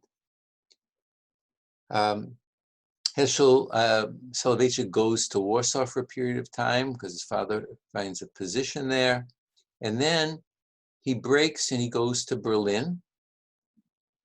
And he studies for 6 years with Hermann Cohen, who was one of the greatest of the Neo-Kantian philosophers from Marburg. Okay. And he writes a PhD thesis under Hermann Cohen, one of the truly great philosophers of the contemporary world. And then he comes to Boston in the early 30s, beginning in 1941. He succeeds his father as the head of the Talmudic Academy at Yeshiva University. And he remains there for the rest of his life, traveling back. He lived in Boston. He started a day school, first day school, and he goes back and forth weekly from Boston to Yeshiva University. And it's reported that he ordained more rabbis in his time than was ever done in the history of Jewish life. Thus, he became the major conduit of a certain form of modern Talmudic orthodoxy. At the same time, and we'll see as we get deeper into him, both part of his philosophical training and his personal training, of which we'll be talking about, is although he very much emphasized personal experience, precisely for this reason, he claimed that one can't communicate one's religious experience to a person of another religion.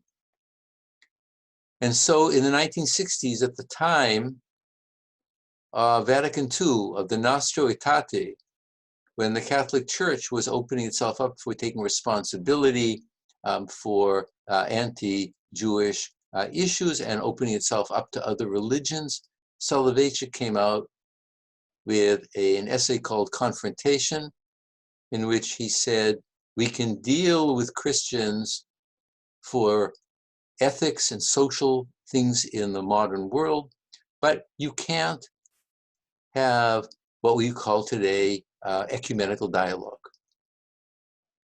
Because he said, as soon as I begin to translate my inner authentic Jewish life, it's incomprehensible, and I've used a new language, and we're talking about some middle point, which is not my experience of authenticity.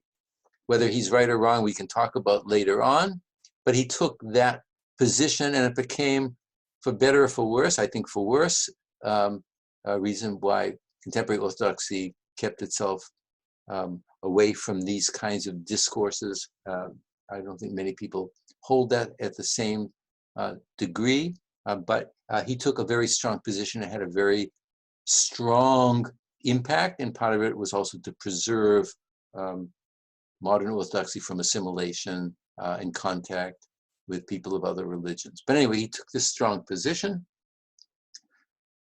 as I say, beginning in the 1960s, he comes out with this Lonely Man of Faith, in which we begin to see that that Soloveitchik was influenced by Kierkegaard particularly, but also Heschel and many other thinkers. And he was deeply influenced by existential feelings and thought. Some of the true believers among his students say, no, he just threw in these footnotes to make it kosher for that he was a Western thinker, but that's not the case. We'll see, if you take those ideas out of his writings, you're taking his ideas out of his own ideas.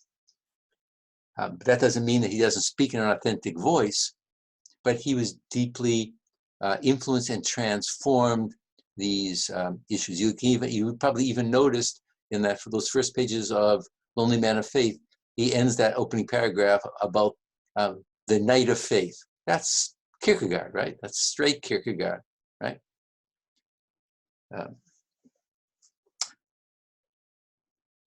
So a word now about Heschel. So Heschel was born in 1907. He was born in Warsaw. He dies, I think it was around the early 70s, I think it's 1971, I'll have to double check. Relatively young, but for that period of time. But he, from beginning in Warsaw, and then he goes to Vilna, and he becomes involved. So he comes from among the most distinguished descendants of the Hasidic line of piety, right? Absolutely authentic. People who, were against the Western world, Western education, modernism. But he moves to Vilna, and he becomes involved with a circle of poets called the Young Vilna, the Young Vilna poets, a kind of modernist poetry. He eventually goes to Berlin, and the same years as Heschel, as Soloveitchik, and he writes a dissertation in philosophy of religion, gets a PhD, but he doesn't write it in abstract philosophical neo-Kantian terms, the way Soloveitchik did, almost as a herald of the world that he was going to live in. He tried to do a phenomenology of what he called the pathos of the prophets. What is the mind of a prophet? Not the mind of a Talmudist, but what is the emotional experience of a prophet who experiences the feelings of God? That the prophet is a kind of person who is in sympathy with God's pain. So this issue of sympathy with cosmic divine pain becomes a leitmotif of Heschel. And when he later writes this book many years later called The Prophets, he tries to translate that into English, published by the Jewish Publication Society. But it's this notion of pathos. Pathos means not simply empathy or sympathy, but pathos is a kind of an emotional identification where people identify with God's care for the world, the prophet, God's emotional love for the world, his suffering for the world. These are issues that were deeply part of the Jewish religious tradition, but particularly part of the Hasidic tradition. Okay? So that's his PhD.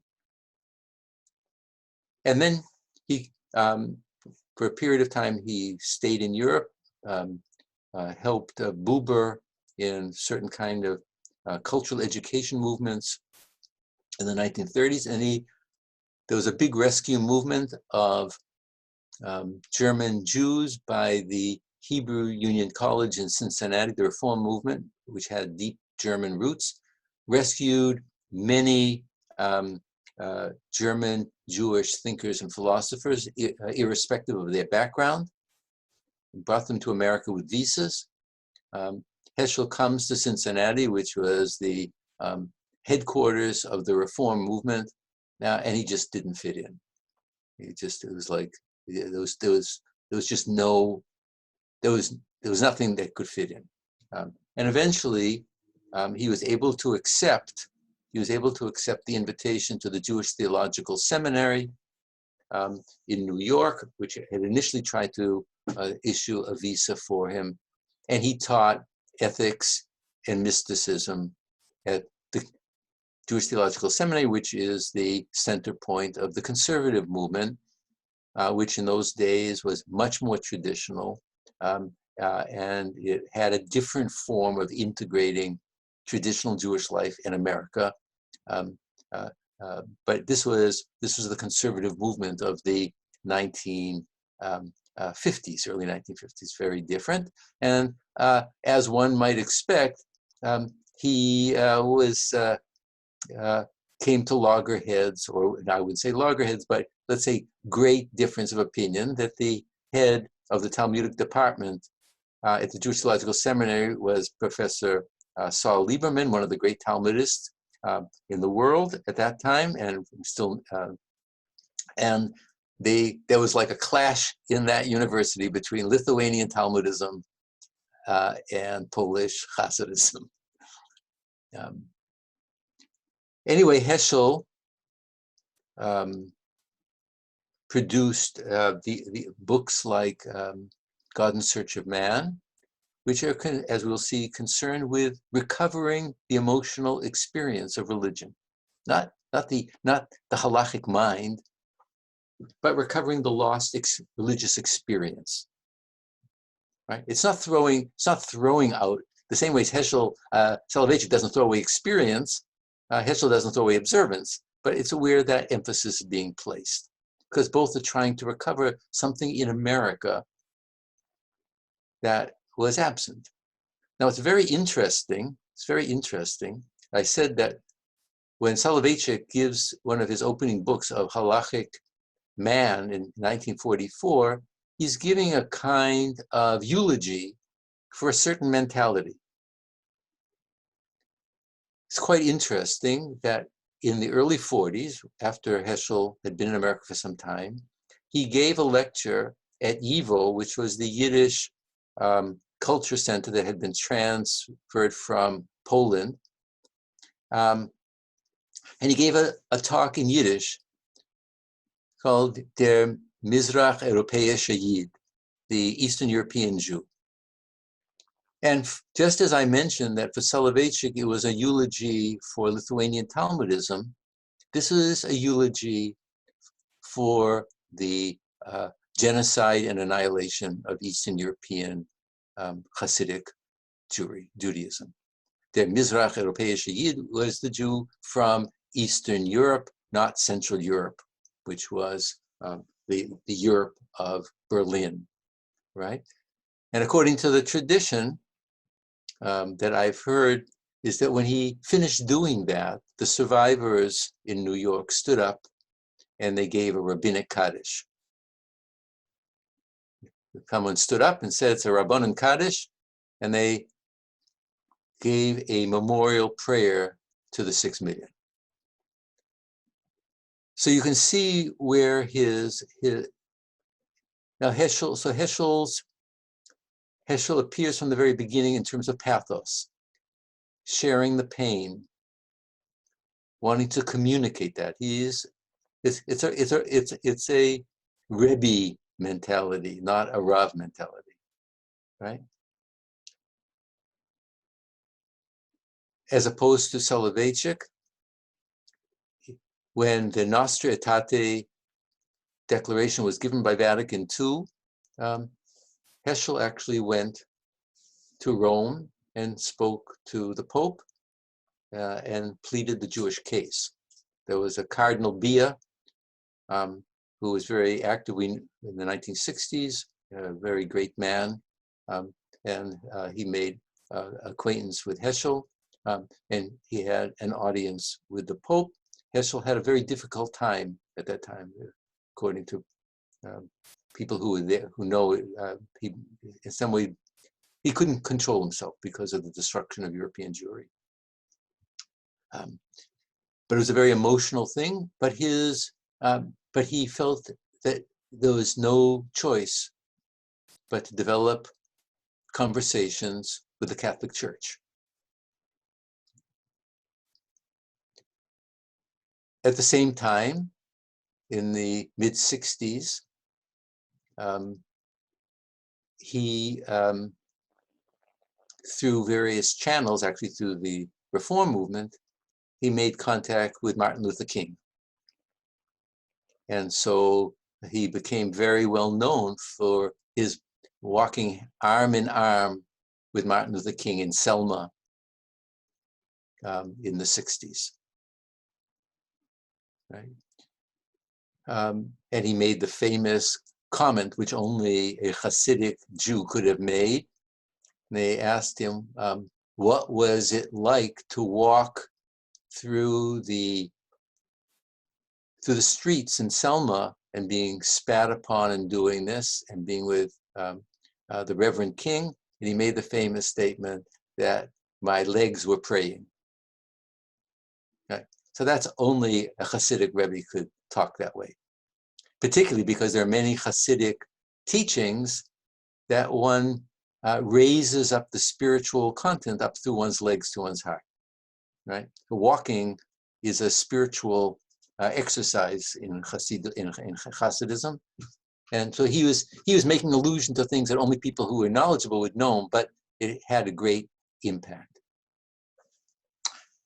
So Heschel was particularly a teacher of Green and had an impact on Green, along with other people that I was friendly with, some people also from Eastern European background who were kind of radical, people who broke away from traditional backgrounds at that time. One person, some may know to some of you, Zalman Schachter or Zalman Schachter Shalomi, a person that we had known quite well, but again, bringing Chabad spirituality from Europe and then becoming aware of the New Age in all kinds of interesting ways. I had mentioned earlier, I'm just keeping my eye on the time because I do want to do a couple of other things, but I had mentioned earlier, Green and myself, there was this concern to create a new, authentic American Jewish life, and this movement that was called the Chavurah movement, or the Jewish Renewal. This was the beginning of the Jewish Renewal movement in the early 60s. So that was what we call the Age of Aquarius, if you know anything about the 1960s, but it was the Jewish Renewal movement, which essentially meant that everybody had to take responsibility for their Jewish life and learning. And it was a revolt against the synagogue, rabbis who were figureheads, people who lived a kind of, they lived through rabbis, and their Judaism was, let's say, water thin, okay? So there was this kind of a break with that. And it was a movement that also was concerned with religion and politics and religion and ethics. So it was one of the turning points for Heschel and also for Green. I remember being in New York at that time. There were two well-known priests in the anti-war movement, the Vietnam War, particularly Daniel Bergen, Father Bergen, was a very great Catholic priest at the time. He was a poet. And I think it was Green who turned to Heschel and said, how come the Jews are not doing anything? They weren't involved in civil rights protests. They weren't involved in the anti-war movement. And this was a turning point for all of us, realizing that our American responsibility and our Jewish responsibility had to be brought into a different kind of alignment. At the same time, this was a period of time of the renewal of study in the American universities. So the Jewish tradition was being transmitted not just in religious context, but also in the university. And it allowed people to see it from a more distant perspective. Just to fill in one other aspect of the detail, and then I want to turn to some other issues. While Green and I were at Brandeis as students, because this is where I said all the great emigre people who were coming from Europe. We had particularly one teacher and who had a great impact upon me, and that was Nachum Glatzer, who was the student of Buber and Rosenzweig. So we were the first generation disciples of that tradition, of the Buber and Rosenzweig tradition of that type of synthesis of philosophy, thought, and of course Buber was among the people of the beginning of this accessing Hasidism as a form of thinking and transformation of the Western tradition. Buber was ground zero for that, beginning in 1897 and following. He's not known just for I and Thou, but for the beginning of the translation of the Hasidic sources as forms of a different form of mentality.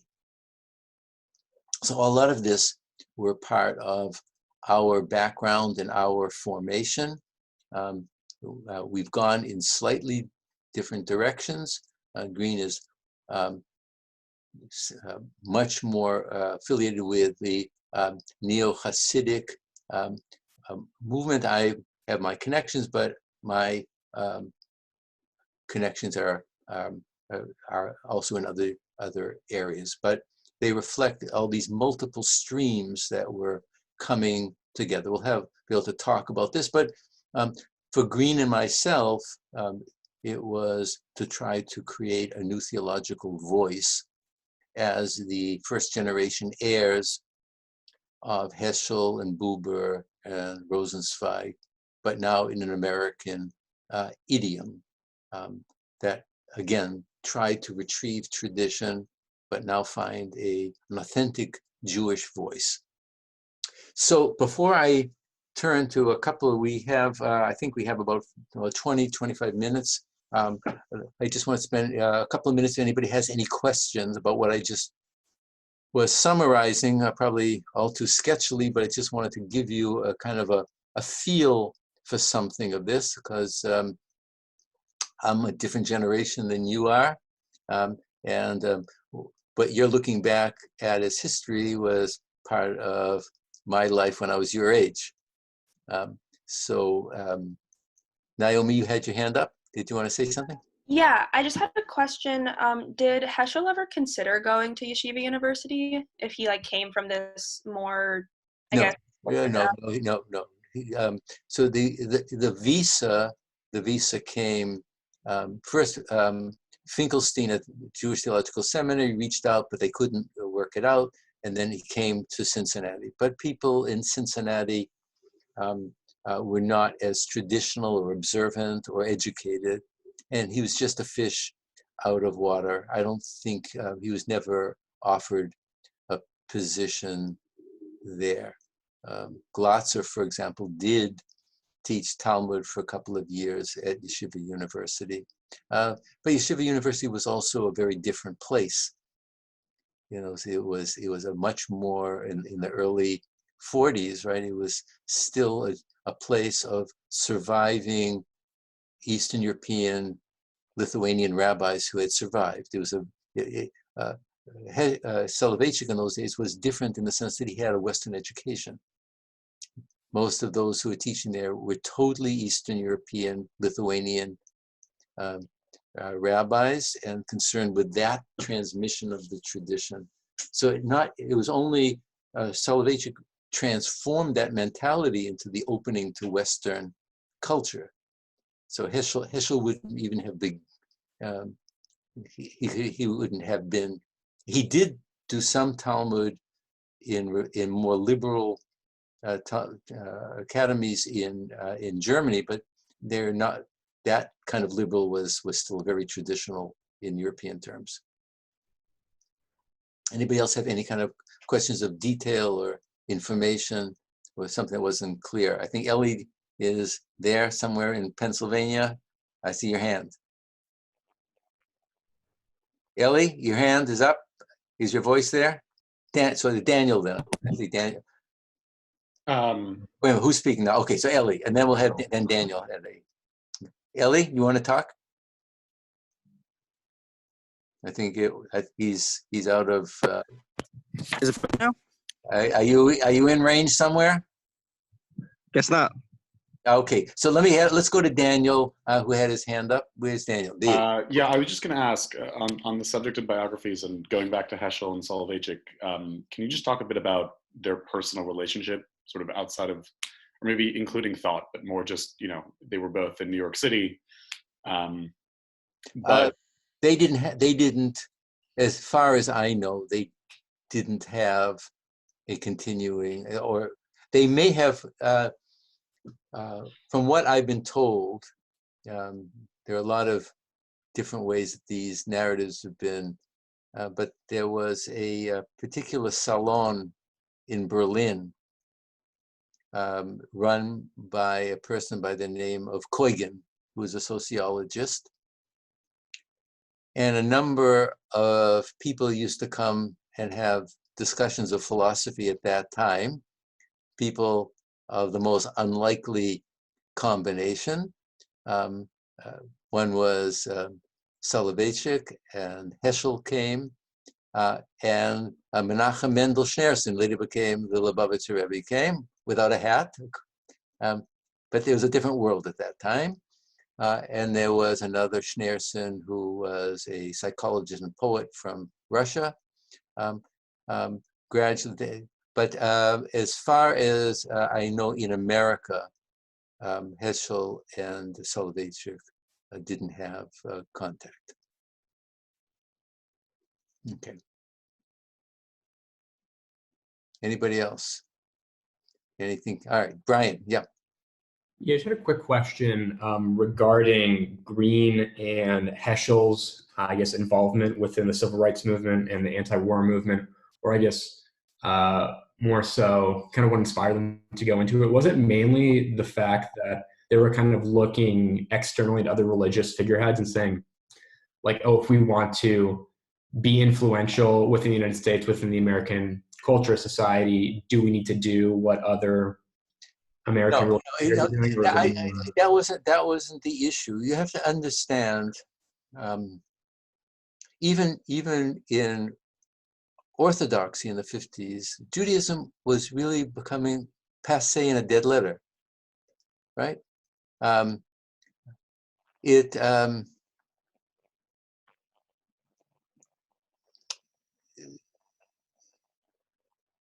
The traditionalists were becoming assimilated into America. People of my generation grew up, there was, it didn't have spiritual energy or spiritual power. And we were trying to find out how to give it what Rosenzweig called was innere Kraft, an inner strength. How do you go back to the sources and create? So we created a new community.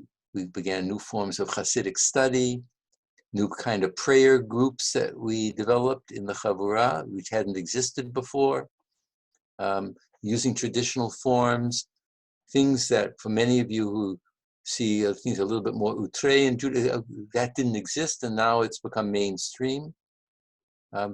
Things hadn't been translated. People, it just didn't exist. Jewish life wasn't interesting at all. And so people were assimilating or turning to Eastern religions, which had a different claim of spirituality about them. So there was this need, and it wasn't responding to moral questions, whether it was feminism or civil rights or hunger. This Chavurah that we began actually began also, we gave food distribution. We try to do that as well. And it was also, we began as a rabbinical seminary in the time of the Vietnam War. to try to give a different. So it wasn't imitation. It's that when you were looking outside, you see that other religions were some way responding to the crisis, the moral or the intellectual, the spiritual crisis. And we didn't know how to do it, but it was trying to be done. How do you deal with the Eastern religions? It had a great appeal. What was the issue of the moral questions in life? And then how does one begin to create a new spiritual voice out of these ancient sources, right? So what people in Rosenzweig time, they were doing it for Germany in the 1920s, but no one was doing it for America in the 50s, 40s, 50s. There was thought that Yeshiva University, this was dying. All this was dying. There wasn't much left. And then Soloveitchik was a major force of renewal, and then in various other groups there became this renewal as well. So it wasn't an imitation, but it became a way of perceiving possibilities, and then those possibilities had to be done in authentic ways, right? That's all the ways that I talked about at the beginning of today's class. What was an authentic form? How do you keep yourself fully in tradition and remain American? You're speaking American English, after all, right? And don't forget, there are other kinds of issues, right? The full weight of the Holocaust was happening to Green and myself in our generation, right?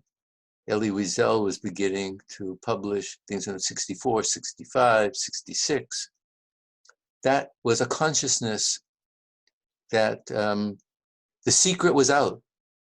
All the people who came over from Europe, it was a hidden secret. You couldn't talk about it in families, right? Survivors. And all of a sudden, this affected my generation. It's not necessarily Holocaust theology, but the Holocaust issue. So everything is a response to that. Just like I said, after 67, everything is a response to Israel as a self-conscious, confident place. People of my generation after 1967, before that, no young Jew would walk the street with a hat on or a kippah, right? After 67, people did it. Even some very well-known people that I know in Boston in those days wouldn't wear a hat in public, right? So there's a new form of self-confidence. And these are people who are not living in a Jewish ghetto, right? These are people who are out there. So there was a streaming in. If it was the war movement, it was the hope of renewal, it was the new form of commune and spiritual life that was affecting everybody. It was taking morals and political action seriously. The mid-60s was a very unique time for lots, and those who wanted to remain Jewish had a challenge, right? People were, so it's coming in from different aspects, right? The end of European civilization meant that, and the realization of many that this is not Europe and this is not Israel. What is an American Judaism going to look like? Whether it's traditional or conservative or liberal, what is it going to look like? What's its voice? What's things? So all these things, so all of these things, it's the invisible. No one was brought up with this invisible mother's milk of Judaism in the same way, right? So everything you had to drink and digest and reformulate and be impregnated in a new way by everything that you read. And then how does it get expressed, right? So it can't be divorced from the political, social scene. Who is going to be the kind of teacher that would, who are the models? Who is going to be a model? And I think back, and I think for Arthur Green and things like that, there's a need for models. right? They weren't authentic, and we had to find them, right? So many of you already have grown up, and you can have different kinds of models. You have the internet, you have all kinds of different ways, but it didn't exist in this. So there was a different way of finding human examples with a kind of books, right? That were deeply influential on all of us. So, you might read Buber, but everybody was reading Hermann Hesse too, right? So it wasn't, you have two hands and you have two eyes, and one eye is looking here and one eye is looking there, and one hand is touching this and one touching that. So in the old days, according to the Eastern European traditions, why did God create people with two hands? So you have one hand on the text, one hand on the commentary. Well, but what if you're, for those who are born in America, where are the two hands touching, right? Right. So this is a different, you're born in a different generation with different kinds of questions, with different possibilities, social culture and theology, the question of trying to create an American theology that wasn't apologetic. Soloveitchik was not apologetic in a very unique way. Heschel didn't want to be apologetic, but in a very different way, as we'll see. Green and myself are not apologists, right? So our generation wouldn't write a book that people would be writing in the 20s and 30s, The Jewish Contribution to Civilization. That was so common in England and Germany, right? Because people are trying to justify that Jewish thought, that it was as good as anybody else's thought.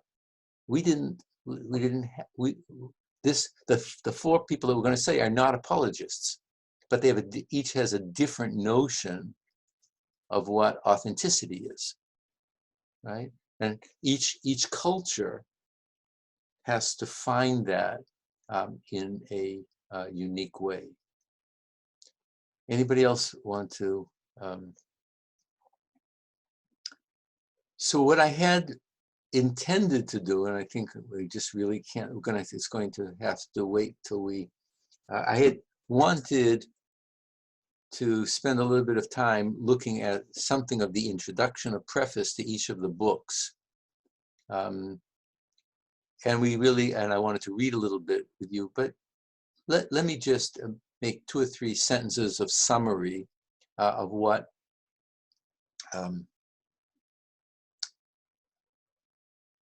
so as I had indicated before, what you're going to find in the 4 is an attempt to reclaim Jewish experience in an authentic way. The Lonely Man of Faith that we'll be reading next week will try to take you into 2 essential paradigms, the 2 kinds of Adam that appear in Genesis 1 and Genesis 2, and to use scripture as a way to find authentic paradigms of how to be an authentic person. And to figure out how that authentic person can have authentic experience, not experience. So Soloveitchik would be much more categorical, not wanting to have Western experience. He wants something called authentic Jewish experience. Even in that way, he rejects certain part of Maimonides, who assimilated Aristotle, if one can believe that. But he did. For Heschel, as indicated, authentic experience has to touch on what he talks about as depth theology. That is to say, you have to go beneath the concept and the word to the founding moments that make a person unique and subjective and alive. So subjectivity in the pathos sense. Soloveitchik is want to find out subjectivity as something valid and objective almost. As we'll see, he picks up from German philosophers. It's subjectivity that's not a projection, it's just that we can rely on subjectivity. For Heschel, It's that feeling, that emotional feeling that you would call depth theology, which is for him the experience of what he later would call radical amazement. So all of you know that if you look at Aristotle, the beginning of the metaphysics and elsewhere, is what's the beginning of philosophy? Wonder, right? Thaumazein in Greek. But so Heschel turns that as the religious beginning, radical amazement. Look at the world. Look at the world. Don't think about the world, just look at the world. Right? That's radical amazement. And radical amazement will make you relate to everything and persons differently. One of the issues that you'll see when you deal with sacred attunement is this notion that I call a caesura or a rupture, right? That people live their life on automatic pilot or routine. There's a kind of routinization, or what I call a habitude. People just do things on automatic pilot. And then something breaks open. It can be in nature. It can be through friendship and love. It can be through loss. It can be through music. Something breaks one open to something radically transcendent. How do you let that then enter into the immanence of everyday life? Do you just close it off? Well, that was then. So I experienced death and I couldn't explain it. I experienced illness. And then you just cover up the wound. Or the categories split apart. Now what do I do? Do I just go on and just say, well, that was then, it's just a moment? Or did I see something, feel something that can become the new beginning of new experience? And then how do I build on that? And then I'll close with one final thing. All of the people are struggling in terms of the access, the new access to tradition is trying to make new again the question of interpretation. Judaism is a religion of interpretation, as all the great classical religions and traditions are, right? But it interprets in its own style. So the question is, how do you interpret? How do you read? How do you translate into contemporary categories so that you're living an authentic life? You're not living with metaphors. You're not living with displaced feelings.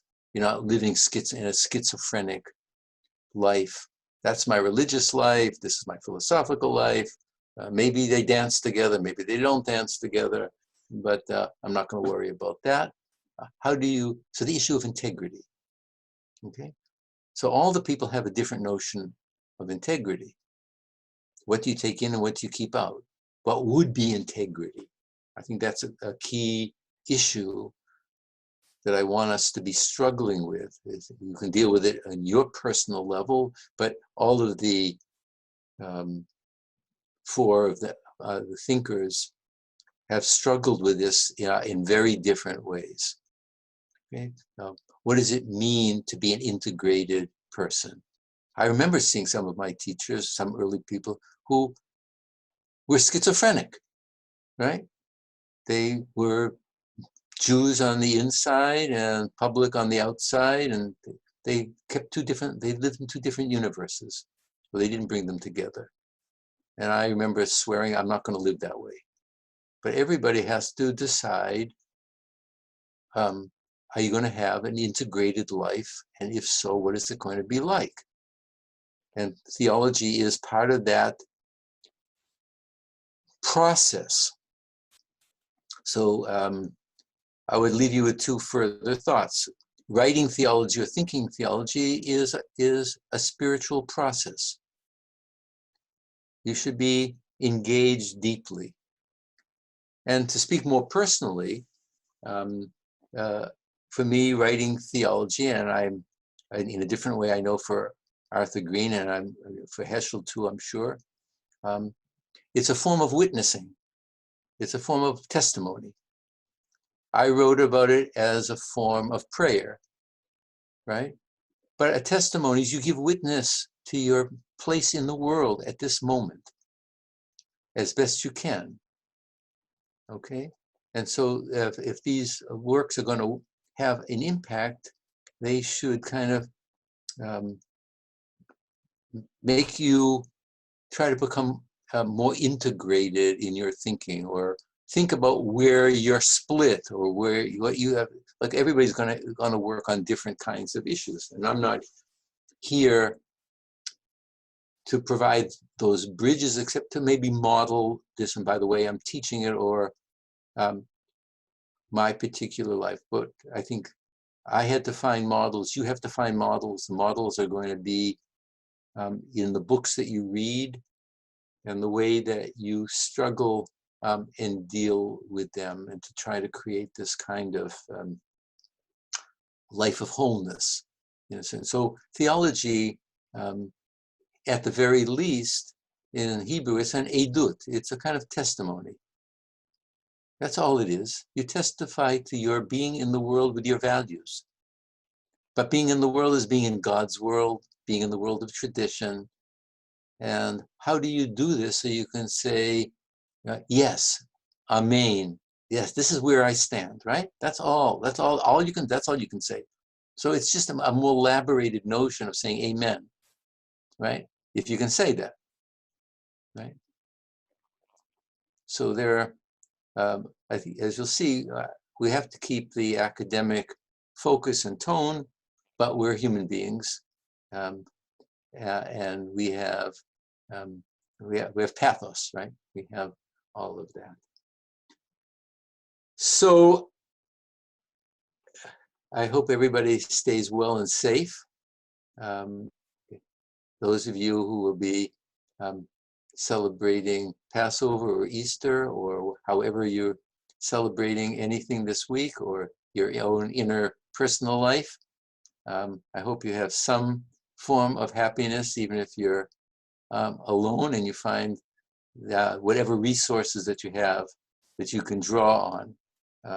You have to find what's in your home, which is inside you, and bring it to the center. I wish you all, especially health. I wish your families health and life. This is a good time for you to connect with everybody.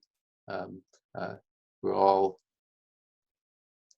need each other in a new way. So I wish you all well, and I will look forward to seeing you next Tuesday. I will send this up to the cloud. Rebecca, did you want to say something, or just? Okay. Anyway, goodbye, everybody, and nice meeting you, and I look forward to continuing the conversation. Yeah, you also have blessed Pesach. Thank you, thank you, thank you. Bye, everybody. Be well and healthy.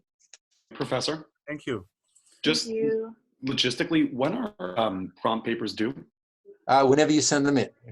Presumably, hopefully you do one each unit, because it's there are 4 people, so you figure it out. Okay.